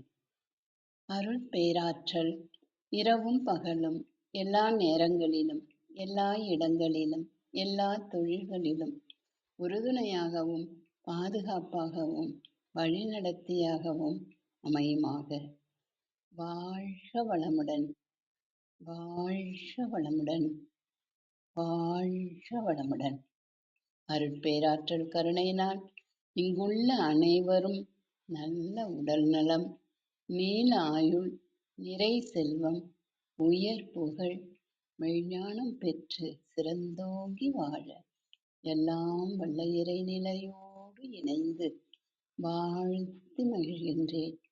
வாழ்க வளமுடன், வாழ்க வளமுடன், வாழ்க வளமுடன். இறை பேராற்றலே பக்கத்துணையாகவும் பக்கபலமாகவும் இருந்து வழி நடத்துவாராக. நன்றிகள் அம்மா. விந்தியகௌரி அம்மா, உங்களுக்கு என் மனமார்ந்த நன்றிகள். இப்ப ஐயா முனியாண்டி ஐயா அவங்க எவ்வளவு ஒரு பெரிய சிறப்பு. ஹைக்கூ கவிதைகள் எவ்வளவு பிரமாதம். அப்படியே நேர்ல நடக்கிறது ஒவ்வொன்றும் அப்படியே பார்த்து வடிச்ச மாதிரி இருந்தது. ஐயா அவங்களுக்கு என்ன சொல்லணும்னா, சொல்ல சொல்ல இனிக்குதப்பா முனியாண்டி ஐயா, சொல்ல சொல்ல இனிக்குதப்பா உங்கள் பெருமை நாங்கள் அறிய, சொல்ல சொல்ல இனிக்குதையா. நன்றிகள் ஐயா. நீங்களும் மேல்தளத்துல பேசுனீங்கன்னா எப்படி இருக்குன்னு ஒரு கற்பனையே பண்ணிட்டேன். அவ்வளோ அருமையா இருந்தது. நீங்க பேசணும்னு ஆரோக்கிய பிரிட்டா ஐயா, ரேவதி அம்மா எல்லாமே கேட்ட மாதிரி நானும் கேட்டுக்கிறேன். இவ்வளோ பெரிய கருத்துக்களை நீங்க நேர்ல பார்த்து எழுதின மாதிரி படிச்சிருக்கீங்க. அந்த மாதிரி எங்களுக்கு நேர்ல பேசுனீங்கன்னா இன்னமும் அருமையா இருக்கும்னு நான் உணர்ந்தேன். ஹைக்கு பல கருத்துக்களை கவிதைகளை பற்றி நமக்கு இந்த காலை பொழுதில் எடுத்து மிக அருமையாக எடுத்து கூறிய அம்மா விந்தியகௌரி அம்மாவுக்கு மனமார்ந்த நன்றிகள் அம்மா. ஒத்தி வைக்கும் குப்பைகள் எல்லாம் கோபுரம் தானே. வாழும்போதே மற்றவர்களை வாழ வைக்கலாம் என்ற கருத்து. வீட்டை திறந்து வை, காற்று தானாக வரும், கவலை மறையும். கடனுக்கு வாங்கி கரும்பை கடித்தேன் கசந்தது. கல்வி எல்லோருக்கும் சமமாக போய் சேர வேண்டும். காலம் கடந்து நிற்கிறது. கஞ்சியை குடித்து நாளாகிவிட்டது. காஞ்சிப்பட்டு பாட்டி மடியில் பேரன், பேரன் கையில் அலைபேசி. வாழ்க்கையில் அட்சய பாத்திரம். வெறுங்கையோடு நடப்பான், செருப்பு வெறும் காலோடு நடப்பான், செருப்பு தைக்கும் தொழிலாளி. சிந்தனை சிக்கனம் ஹைகோ. பணம் வந்தது மனைவியோடு, குணம் போனது திருமணத்தோடு. பெற்றோருடைய சண்டையில் அனாதைய நிற்கும் பிள்ளைகள். ரொம்ப அருமையா நாம் மனசுல பதிய வச்ச ஒரு சிலர் சொன்னேன். ரொம்ப அருமையா இருந்தது. நீங்க நேர்ல பேசணும். அம்மா வெந்தயகவரி அம்மா எவ்வளோ அருமையா பொறுமையா எடுத்து சொன்னீங்கம்மா. பல கோடி நன்றிகள் அம்மா. நீங்களும் உங்கள் அன்பு குடும்பமும் பேர குழந்தைகளும் நல்ல உடல் நலம், நீலாயும், நிறை செல்வம், உயர்ப்புகள், விஞ்ஞானம் பெற்று சிறந்தோங்கி வாழ வேண்டும். வாழ்க வளமுடன், வாழ்க வளமுடன், வாழ்க வளமுடன். முனியாண்டி ஐயா அவங்களும் நல்ல அவங்க குடும்பத்தோட சந்தோஷமா நல்ல உடல் நலம், நீலாயும், நிறை செல்வம், உயர்ப்புகள், விஞ்ஞானம் பெற்று சிறந்தோங்கி வாழ வேண்டும். வாழ்க வளமுடன், வாழ்க வளமுடன், வாழ்க வளமுடன். வாழ்த்து மகிழ்ச்சி. நன்றிகள் அம்மா. உங்கள் அன்பான வாழ்த்துக்கும் கருத்துக்களுக்கும் நன்றிங்கம்மா. நிறைய கவிதைகளை அழகா அப்படியே ஞாபகமா சொன்னீங்க. ரொம்ப மகிழ்ச்சியா இருந்ததுமா. நன்றி. வெங்கட்ராமன் ஐயா வணக்கம், நீங்க பேசலாம். வணக்கம். சாதனை படைத்துக் கொண்டிருக்கும் இந்த சரித்திர படைப்போம் தமிழுக்கு மிக்க நன்றி. அனைவருக்கும் இருக்கும் அனைத்து பெரியவர்களுக்கும் எல்லோருக்கும் எல்லோருக்கும் வாழ்த்துக்கள். இந்த தளத்தை ஏற்படுத்தி தொடர்ந்து இந்த இடத்தில் பேசுவதற்கு காரணமாக இருந்த ஆரோக்கிய பிரிட்டா ஐயோ அவர்களுக்கும் கற்பவள்ளி அம்மாவிற்கும் மிக்க நன்றி, வாழ்த்துக்கள். இன்னைக்கு பேசின வித்யா கௌரி மேடம் ரொம்ப அழகா பேசினாங்க, ரொம்ப ரொம்ப அழகா பேசினாங்க. ஏன் அப்படின்னா அந்த குரலுக்கே அவ்வளவு ஒரு உயிரோட்டம் இருந்தது. மதுரை மண் அல்லவா, அதுதான் முக்கியமான விஷயம். அதுக்கு அவங்க எடுத்துக்கிட்ட தலைப்பு முனியாண்டியார். அதாவது நம்ம இதுல சொல்லுவாங்க காவல் தெய்வம் அப்படின்னு சொல்லுவாங்க. இன்னைக்கு அந்த ஹைக்கூ கவிதைகள் எல்லாம் காவல் தெய்வமா இருந்து அவருடைய வேதனைகளையும் தாண்டி சாதனைகளா மாத்தணும் அப்படிங்கறத அறுதியிட்டு கூறின மாதிரி இருந்தது. அத ரொம்ப அழகா நம்ம விஜயா அம்மா அவ்வளவு அழகா ஞாபகப்படுத்தி பேசுனதெல்லாம் மறக்க முடியாத அனுபவங்களா இருக்கு. நான் எழுதி வச்சுக்கிட்டு நோட் பண்ணிக்கிட்டே வந்தேன், நானும் சொல்லணும் அப்படின்னு. அம்புட்டியும் சர்வசாதாரணமா பொறுமையா பக்குவம் அப்படின்ற அந்த வார்த்தையை ஏன் பிடிக்குது அப்படின்றத ரொம்ப அழகா சொன்னீங்க. அப்போ நம்மளும் பக்குவப்படணும் அப்படின்றது இந்த ஹைக்கூ கவிதைகள். எத்தனையோ கவிதைகள் இருந்தாலும் சில முத்துக்களை தெளித்து விட்டு போகும்போது அது நமக்கு முத்தாய் இருக்கும் அப்படின்றதுல மாற்று கருத்தே இருக்காது. இன்னைக்கு அந்த மாதிரி தான் இருந்தது. இந்த அமிழ்து அப்படின்ற தலைப்பை கொடுத்து இன்னைக்கு உண்மையிலேயே அமிழ்தை பருகி விட்டோம். அப்போ இந்த மதுரையிலிருந்து அவங்க பேசும்போது நம்மளும் அதே மண்ணின் மனத்தோட நம்ம வாழ்த்தணும் அப்படிங்கிறது நமக்கும் தெரியுது. ஏன்னா மனித நிலையிலிருந்து இறைவனை வாழ்த்திய தலம் எது அப்படின்னு கேட்டா இந்த மதுரை. அந்த ஒரு இதுல இருந்து பல்லாண்டு வல்லாண்டு பல்லாயிரத்தாண்டு பல கோடி நூறாயிரம் பல்லாண்ட பின்தோல் மணிவன்னா உன் சேவடி செவ்வி திருக்காப்பு அப்படின்னு சொல்லி அவங்களுக்கும் இங்கு உள்ள எல்லோருக்கும் இந்த பிரபஞ்சத்தில் ஒருவரோடு ஒருவர் தொடர்பு இருக்கும் எல்லோரையும் வாழ்த்தி வாய்ப்புக்கு நன்றி கூறி விடைபெறுகிறேன். இந்த கவிதைகளை ஒரு தடவை கேட்டா போறாது, இன்னும் மீண்டும் மீண்டும் கேட்கணும்ன்ற ஆவலை தூண்டி ஏற்படுத்தின வித்யா மேடமுக்கும் அதே மாதிரி இதை உருவாக்கிய முனியாண்டியருக்கும் பாதம் தொட்டு பணிகிறேன். நன்றி, வணக்கம். உங்கள் அன்பான வாழ்த்துக்கும் கருத்துக்களுக்கும் மிக்க நன்றிங்க ஐயா. அர்த்தநாரி ஐயா வணக்கம், நீங்க பேசலாம்.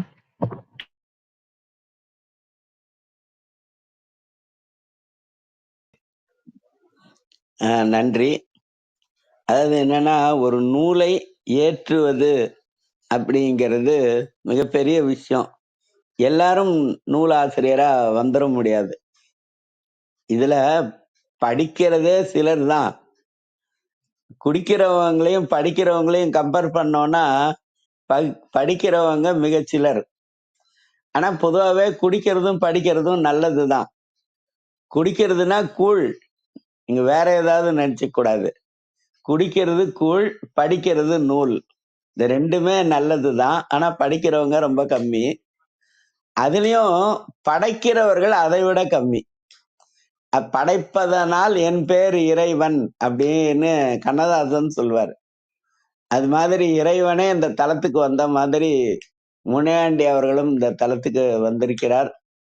அதே மாதிரி இறைவனை அறிமுகப்படுத்துவது மாதிரி விந்திய கௌரி அம்மா அறிமுகப்படுத்தினார்கள் அவருடைய கவிதைகளை. அந்த ஐக்கூ கவிதை அப்படிங்கிறது ரொம்ப சிறப்பா இருக்கும். ஏன்னா இந்த கவிதை அதுல எழுத்தை எடுத்துட்டோம்னா விதை அப்படின்னு வந்துரும். இந்த நடுவுல இருக்கிற எழுத்தை எடுத்துட்டோம்னா கதை அப்படின்னு வந்துரும். அந்த கதையையே விதையாக ஆக்குவது அப்படிங்கிறது தான் ஐக்கூ கவிதை. அத இன்னைக்கு இந்த தளத்துல அமிழ்தம் அப்படிங்கிற அந்த இந்த வார தலைப்புல கொடுத்தது ரொம்ப சிறப்பு. நன்றி, வணக்கம். அருமைங்கய்யா. கவிதை அப்படிங்கிறத பிரிச்சு அழகா சொன்னீங்கய்யா. ரொம்ப சிறப்பா இருந்ததுங்க. உங்கள் அன்பான வாழ்த்துக்கும் கருத்துக்களுக்கும் நன்றி. நித்யா தேவி வணக்கம், நீங்க பேசலாம். அனைவருக்கும் உற்சாகமான காலை வணக்கம். அதாவது காவை நீக்க விதை இருக்கும், வியை நீக்க கதை இருக்கும், கையை நீக்க கவியாகவே நான் இருப்பேன் அப்படின்னு இங்க துளிப்பா எனக்கு ரொம்ப கழிப்பா. அம்மா விந்தியா அம்மாவுடைய அந்த அப்படியே பின்னூட்ட அந்த வரிகள்லாம் அன்மியூட்ல போட்டுருங்க. அப்படியே கொஞ்சம் மியூட் ஆஃப் பண்ணி விடுங்க.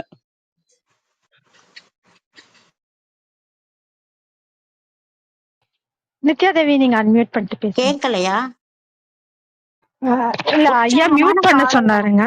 இல்ல, நீங்க பேசுங்க நித்யா தேவி. ஐயா மியூட் பண்ண சொன்னதுனால நான் பண்ணினேன். நீங்க தொடருங்க. கவிதை பத்தி சொல்லிட்டு இருந்தீங்க, தொடருங்க. உற்சாகமான காலை வணக்கம்.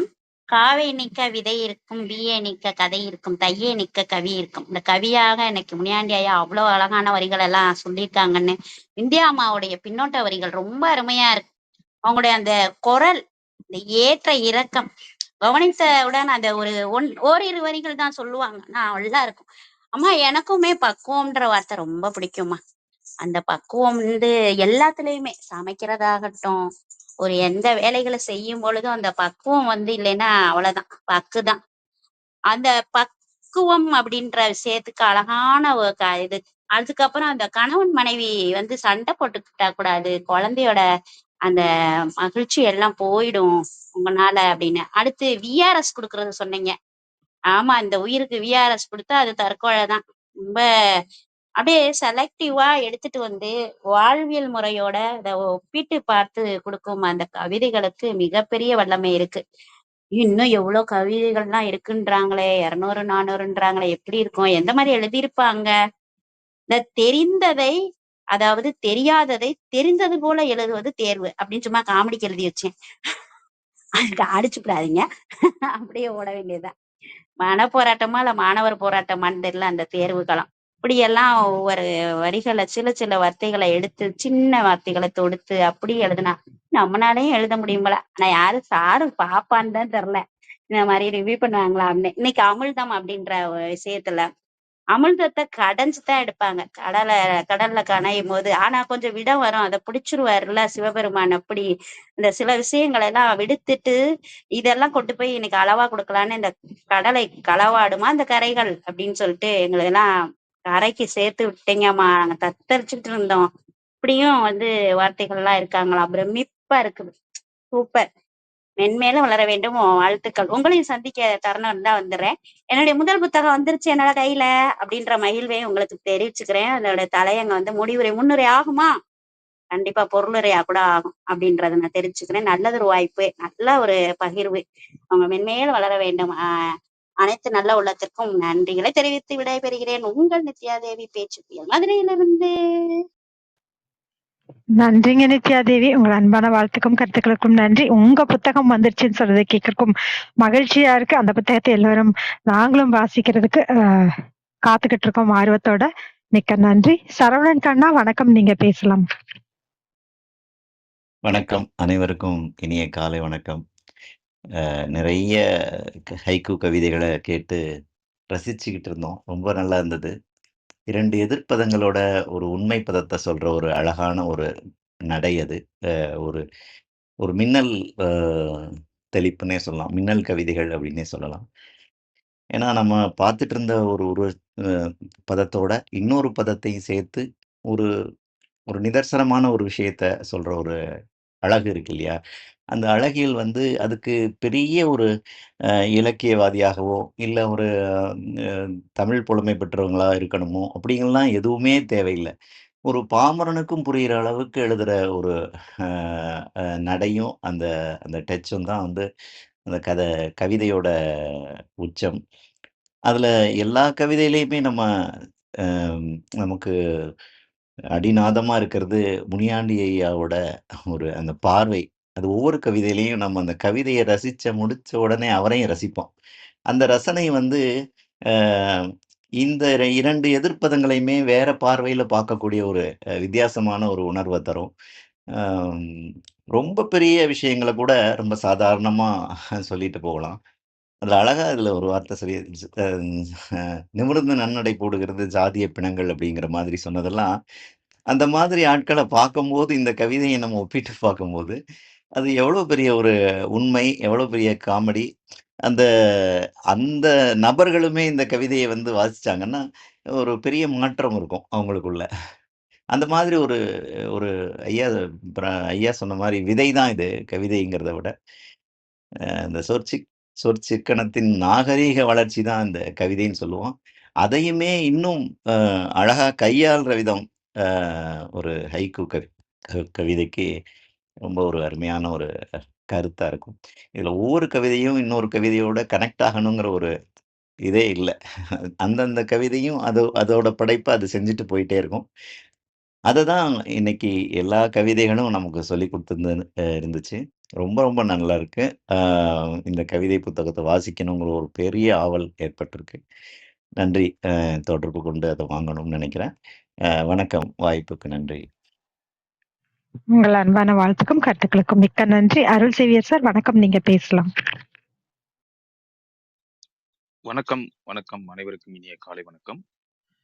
அன்பு வித்யா கௌரி அம்மா, இன்னைக்கு அருமையான ஒரு இந்த முனியாண்டி ஐயாவோட கைக்கு கவிதைகளை அருமையா சொன்னாங்க. அந்த கவிதைகள் மட்டும் சொல்லாம அவங்களுடைய அனுபவங்களையும் அதுல அப்பப்ப அவங்க சொன்னது சிறப்பா இருந்தது, புரியும்படியாக இருந்தது.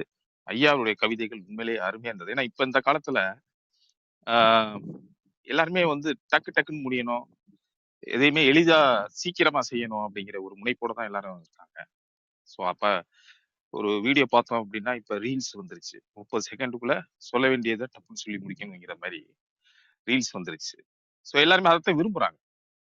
அதே மாதிரி என்னதான் செய்யுள்ள பக்கம் பக்கமா கவிதைகள் இருந்தாலும் பாடல்கள் இருந்தாலும் நச்சுன்னு இப்ப நெத்தியில படுற மாதிரி இருக்கா அப்படிங்கிற மாதிரிதான் இப்ப இருக்க ஜெனரேஷன் வந்து விரும்புறாங்க. ஸோ அதுக்காகத்தான் அந்த கவிதையும் அதே மாதிரி கொண்டு வந்து அந்த 2 வரி ஒரு 4 வார்த்தை அந்த இதுலயே என்னென்ன சொல்ல வர்றாங்கங்கிறத ஆழமான கருத்துக்களை வந்து அந்த கைக்கு கவிதையில அருமையா அம்மா வித்யா கௌரி அம்மா அவங்க ஒவ்வொரு கவிதையும் சொல்லும் பொழுதும் இத்தனை வார்த்தைகளுக்குள்ள எவ்வளவு விஷயம் அடங்கி இருக்கு அப்படிங்கிறது தெரிய முடிஞ்சது. அது முனியாண்டி ஐயாவுக்கு தான் அந்த பெருமை சேரும். அம்மாவோடும் அத ஒவ்வொரு கவிதையா சொல்லும் போது ஒவ்வொரு கவிதையும் சிறப்பா இருந்தது. அது சுதந்திரமா இருக்கட்டும், பெண்ணடிமையா இருக்கட்டும், கல்வியா இருக்கட்டும், எல்லாத்தையும் கவர் பண்ணி அழகா தொகுத்து வித்யா கௌரி அம்மா சொன்னாங்க. சிறப்புங்கம்மா. நன்றிகள் அம்மா, நன்றி. சரவணன் கண்ணா சொன்ன மாதிரி அந்த புக்கை வாங்குற ஆவல் கூட தூண்டுது. அவ்வளவு 241 கவிதைகள் எழுதியிருக்காரு முனியாண்டி ஐயா. ஸோ அவருக்கு வாழ்த்துக்கள். சிறப்பான கவிதைகள், உண்மையிலே நல்ல ஒரு ஆழமா சிந்திக்க வைக்கிற அருமையான கவிதைகள். ஒவ்வொரு கவிதையும் சிறப்பா இருந்தது. வாழ்த்துக்களுங்க ஐயா, வாழ்த்துக்கள் அம்மா. விஜயகரி அம்மாவுக்கும் வாழ்த்துக்கள். நன்றிங்க, நன்றிங்க வாய்ப்பு. உங்கள் அன்பான வாழ்த்துக்கும் கருத்துக்களுக்கும் மிக்க நன்றி. சிவகணி வணக்கம், நீங்க பேசலாம். அனைத்து உறவுகளுக்கும் இனிய காலை வணக்கம். இன்னைக்கு தலைப்பே ரொம்ப அருமையா இருந்தது. அது மட்டும் இல்லாம அம்மா அந்த கவிதையை படிச்சுட்டு அவங்களோட ஒப்பீடு, அந்த கவிதைக்கான விளக்கம் அதெல்லாம் ரொம்ப அழகா எடுத்து சொல்லியிருந்தாங்க. எல்லாருமே ஹைக்கூக்கான பொருளை ரொம்ப தெளிவா எடுத்து சொன்னாங்க. கவிதை எழுதுறது ரொம்ப ஈஸியா எழுதிடலாம். ஆனா ஹைக்கூ எழுதுறதுக்கு அப்படின்னா அதுக்குன்னு ஒரு தனி ஆற்றல் வேணும். அந்த வார்த்தை தெளிவா இருக்கணும். அதே சமயம் ஈஸியா மக்களுக்கு புரியணும். இதுல இன்னைக்கு அம்மா வாசிச்ச கவிதைகள்ல பாத்தீங்கன்னா, உலகத்துக்கு தேவையான எல்லா விஷயங்களுமே இருக்கும். ஒரு குழந்தை முதல் பெரியவர் வரைக்கும் யாருக்கு என்ன தேவையோ, அந்த வாழ்வியல்ல நடக்கிற விஷயம் எல்லாத்தையுமே ரொம்ப அழகா ஒரு 6, 7 வார்த்தைக்குள்ள ஐயா ரொம்ப அழகா எடுத்து எழுதியிருக்காரு. அதை கேட்கும்போதே, இப்ப நம்ம ஓடிட்டு இருக்கிற வாழ்க்கையில உட்கார்ந்து படிக்கிறதுக்கு நேரம் இருக்கா? அப்படின்னு பார்த்தா, ஒரு பக்குவம் அப்படிங்கிறத பத்தி ஒரு கதைய படிக்கணும். ஒரு ஏக்கம் அப்படிங்கிறது அந்த ஒரு மலர்கள்ட்ட இருந்து நம்ம கத்துக்கணும். அந்த விஷயம்லாம் அந்த உயிர் மடியும்போது, அது என்ன ஒரு எதிர்பார்ப்போட இருக்கு. ஸோ அந்த உணர்வுகள் மனிதர்கள் கிட்ட இருக்கா? அந்த மாரி நமக்குள்ள ஒரு கேள்வி எழுப்புற மாதிரி ஒவ்வொரு கவிதைகளுமே இருந்தது. ரொம்ப அழகா எடுத்து அம்மா சொன்னாங்க. ஐயா எழுதியிருக்கிற வரிகள் ஒவ்வொன்றுமே எல்லாரும் சொன்ன மாதிரி ஈட்டி போல தைத்தது அப்படின்னு தான் சொல்லணும். ரொம்ப அருமையா இருந்தது. ஐயா அவர்களுக்கு வாழ்த்துக்கள். அம்மாவிற்கும் மனமார்ந்த வாழ்த்துக்கள். இன்றைய நாள் இனிய நாளாக அமையட்டும். நன்றி வாய்ப்பிற்கு. உங்கள் அன்பான வாழ்த்துக்கும் கருத்துக்களுக்கும் மிக்க நன்றி. வேறு யாருக்காவது கருத்துக்கள் இருந்தா பகிரலாம். நன்றி அனைவருக்கும். வித்யா கௌரி அம்மா, உங்கள் ஏற்புரைக்கான நேரம். உங்கள் நிறைவு கருத்துக்கள் பகிர்ந்துக்கலாம். அனைவருக்கும் வணக்கம்.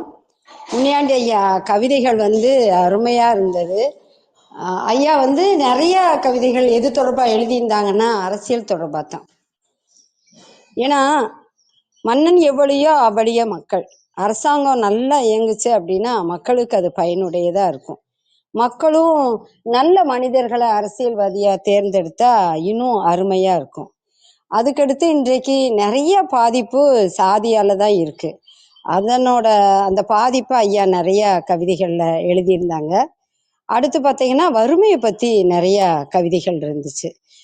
என்னதான் வளர்ச்சி அடைஞ்சிட்டு இருக்கோம் அப்படின்னாலும் உண்மைக்கே பாதையோரத்துல நிறைய ஏழைகள் பட்னியோட படுத்திருக்கதை நம்ம பார்க்குறோம். நம்ம தளத்தில் உள்ளவங்க எவ்வளவோ நம்ம தொண்டு செய்கிறோம், உதவி செய்கிறோன்னாலும் அதே மீறி இன்றைய பொழுது ஒரு காலை பொழுதுக்கு எவ்வளோ பேரோ வறுமையில் இருக்காங்க இல்லையா, ஒரு வேளை உணவு இல்லாமல் இருக்காங்க.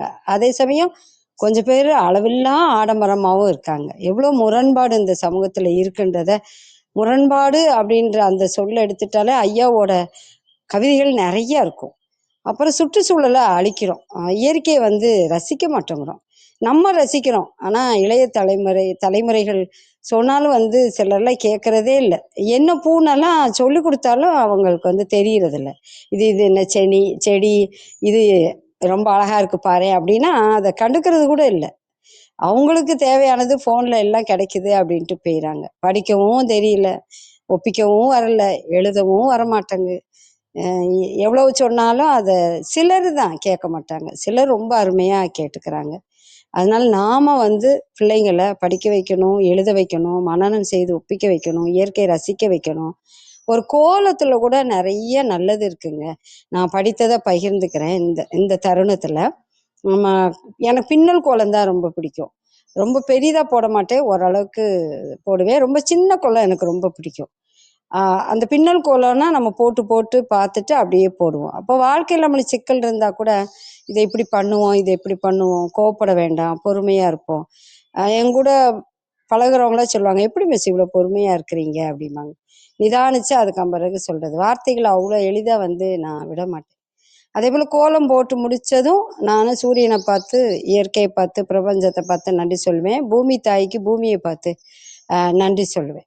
நம்மளோட மனநிலைக்கு ஏற்ப தான் கோலங்களே இருக்கும். நம்ம ரொம்ப மகிழ்ச்சியாக இருந்தோம்னா அதனோட வெளிப்பாடு கோலத்தில் அப்படியே தெரியும். ஒரு அவசரத்தில் இருந்தோன்னா சின்னதாக நான்லாம் ஒரு விளக்கம் மட்டும் போட்டு ஓடியே போயிடுவேன் வேலை செய்ய.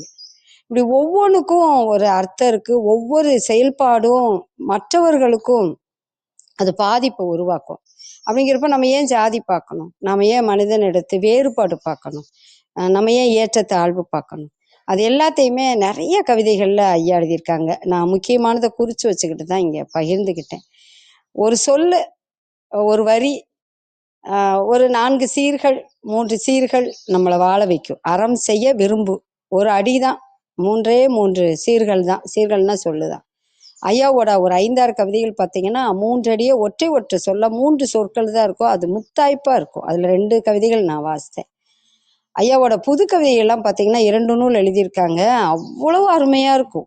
வாசிச்சுட்டு நான் புத்தகத்தை மூடி வச்சுட்டு இப்படி எழுதியிருக்காங்களே ஐயா அப்படின்னு நினைப்பேன். எனக்கு ஐயாவை ரொம்ப தெரியும். ஐயா என்னோட சகோதரர். பிஎட் படிக்கிறப்போ ஐயா பிரபலமானவர். கவிதையாகட்டும், கட்டுரையாகட்டும், இல்லை பேச்சாகட்டும், வானொலியில், தொலைக்காட்சியில், பல பத்திரிகைகளில் பணியாற்றி பல படைப்புகள், திறமைகள், சிறுகதை ஐயா எழுதுவாங்க. அவ்வளோ ஒரு நல்ல சிறந்த படைப்பாளி. அதனால தான் ஆரோக்கியப்பட்ட ஐயா நூல் குறித்து நீங்கள் சொல்லுங்கன்ன உடனே ஐயாவோட 2 நூலுமே என்கிட்ட இருந்தது, பகிர்ந்துக்கிட்டேன். வாய்மொழி கேட்ட பெரியவங்க அனைவருக்கும் மனமகிழ்வோடு நன்றியை உரித்தாக்குகிறேன். அவங்களோட பின்னூட்டத்தை பகிர்ந்துக்கிட்டீங்க. ரொம்ப நன்றி. நாம தான் அடுத்த தலைமுறையை வழி நடத்தணும். செய்கிறேன், நம்ம எல்லாருமே செய்கிறோம், தொடர்ந்து செய்வோம். தொடர்ந்து சரித்திரம் படைப்போம். தளத்தின் வழியாக அரிய புதிய கருத்துக்களை அறிந்து கொள்வோம். அனைவரும் நல்வாழ்வு வாழ்வோம். நன்றி, வணக்கம். மிக்க நன்றிங்கம்மா. ஒரு அருமையான புத்தகத்தை அறிமுகப்படுத்தியிருக்கீங்க. ஒரு அருமையான ஒரு படைப்பாளரையும் நீங்க அறிமுகப்படுத்தியிருக்கீங்க. முனியாண்டி ஐயா, வாய்ப்பு இருந்தால் நீங்களும் முடிஞ்சா இப்போ பேசலாம். இல்லை இன்னொரு சந்தர்ப்பத்தை நிச்சயமா நீங்க கலந்துகிட்டு உங்களுடைய அனுபவங்களையும் பகிர்ந்துக்கணும்னு சொல்லி அன்போட கேட்டுக்கிறோம். இன்றைய நிகழ்வுக்கு நீங்க கலந்துகிட்டதற்கு மிக்க நன்றிங்க ஐயா.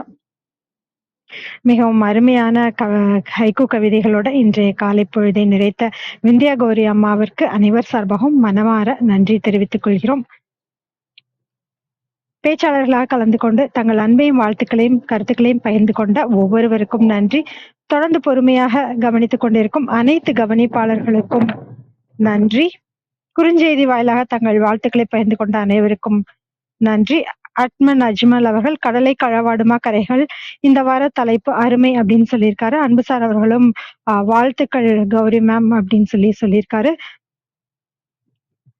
முனியாண்டி ஐயா, நீங்கள் ப்ரொஃபைல் கிளிக் செய்தால் அதில் அக்செப்ட் இன்வைட் இருக்கும் அப்படின்னு சொல்லி அட்மல் அஜ்மல் அவர்களும் சொல்லியிருக்காரு. அன்புசார் அவர்களும் வாழ்த்துக்கள் சொல்லியிருக்காரு. மிக்க நன்றி அனைவருக்கும். மறு ஒலிபரப்பு வாயிலாக கேட்கவிருக்கும் அனைவருக்கும் நன்றி. மீண்டும் நாளை காலை 6 மணிக்கு உணர்வு மேலாண்மை என்ற தலைப்பில் அசோக் மணி அவர்களின் சிறப்புரை இருக்கிறது. அதில் அனைவரும் கலந்து கொள்ள வேண்டும் என்று அன்போடு கேட்டுக்கொண்டு விடை பெற்றுக் கொள்கிறோம். அனைவருக்கும் நன்றி, அனைத்திற்கும் நன்றி, ஆண்டவனுக்கும் நன்றி. 5, 4, 3, 2, 1 நன்று.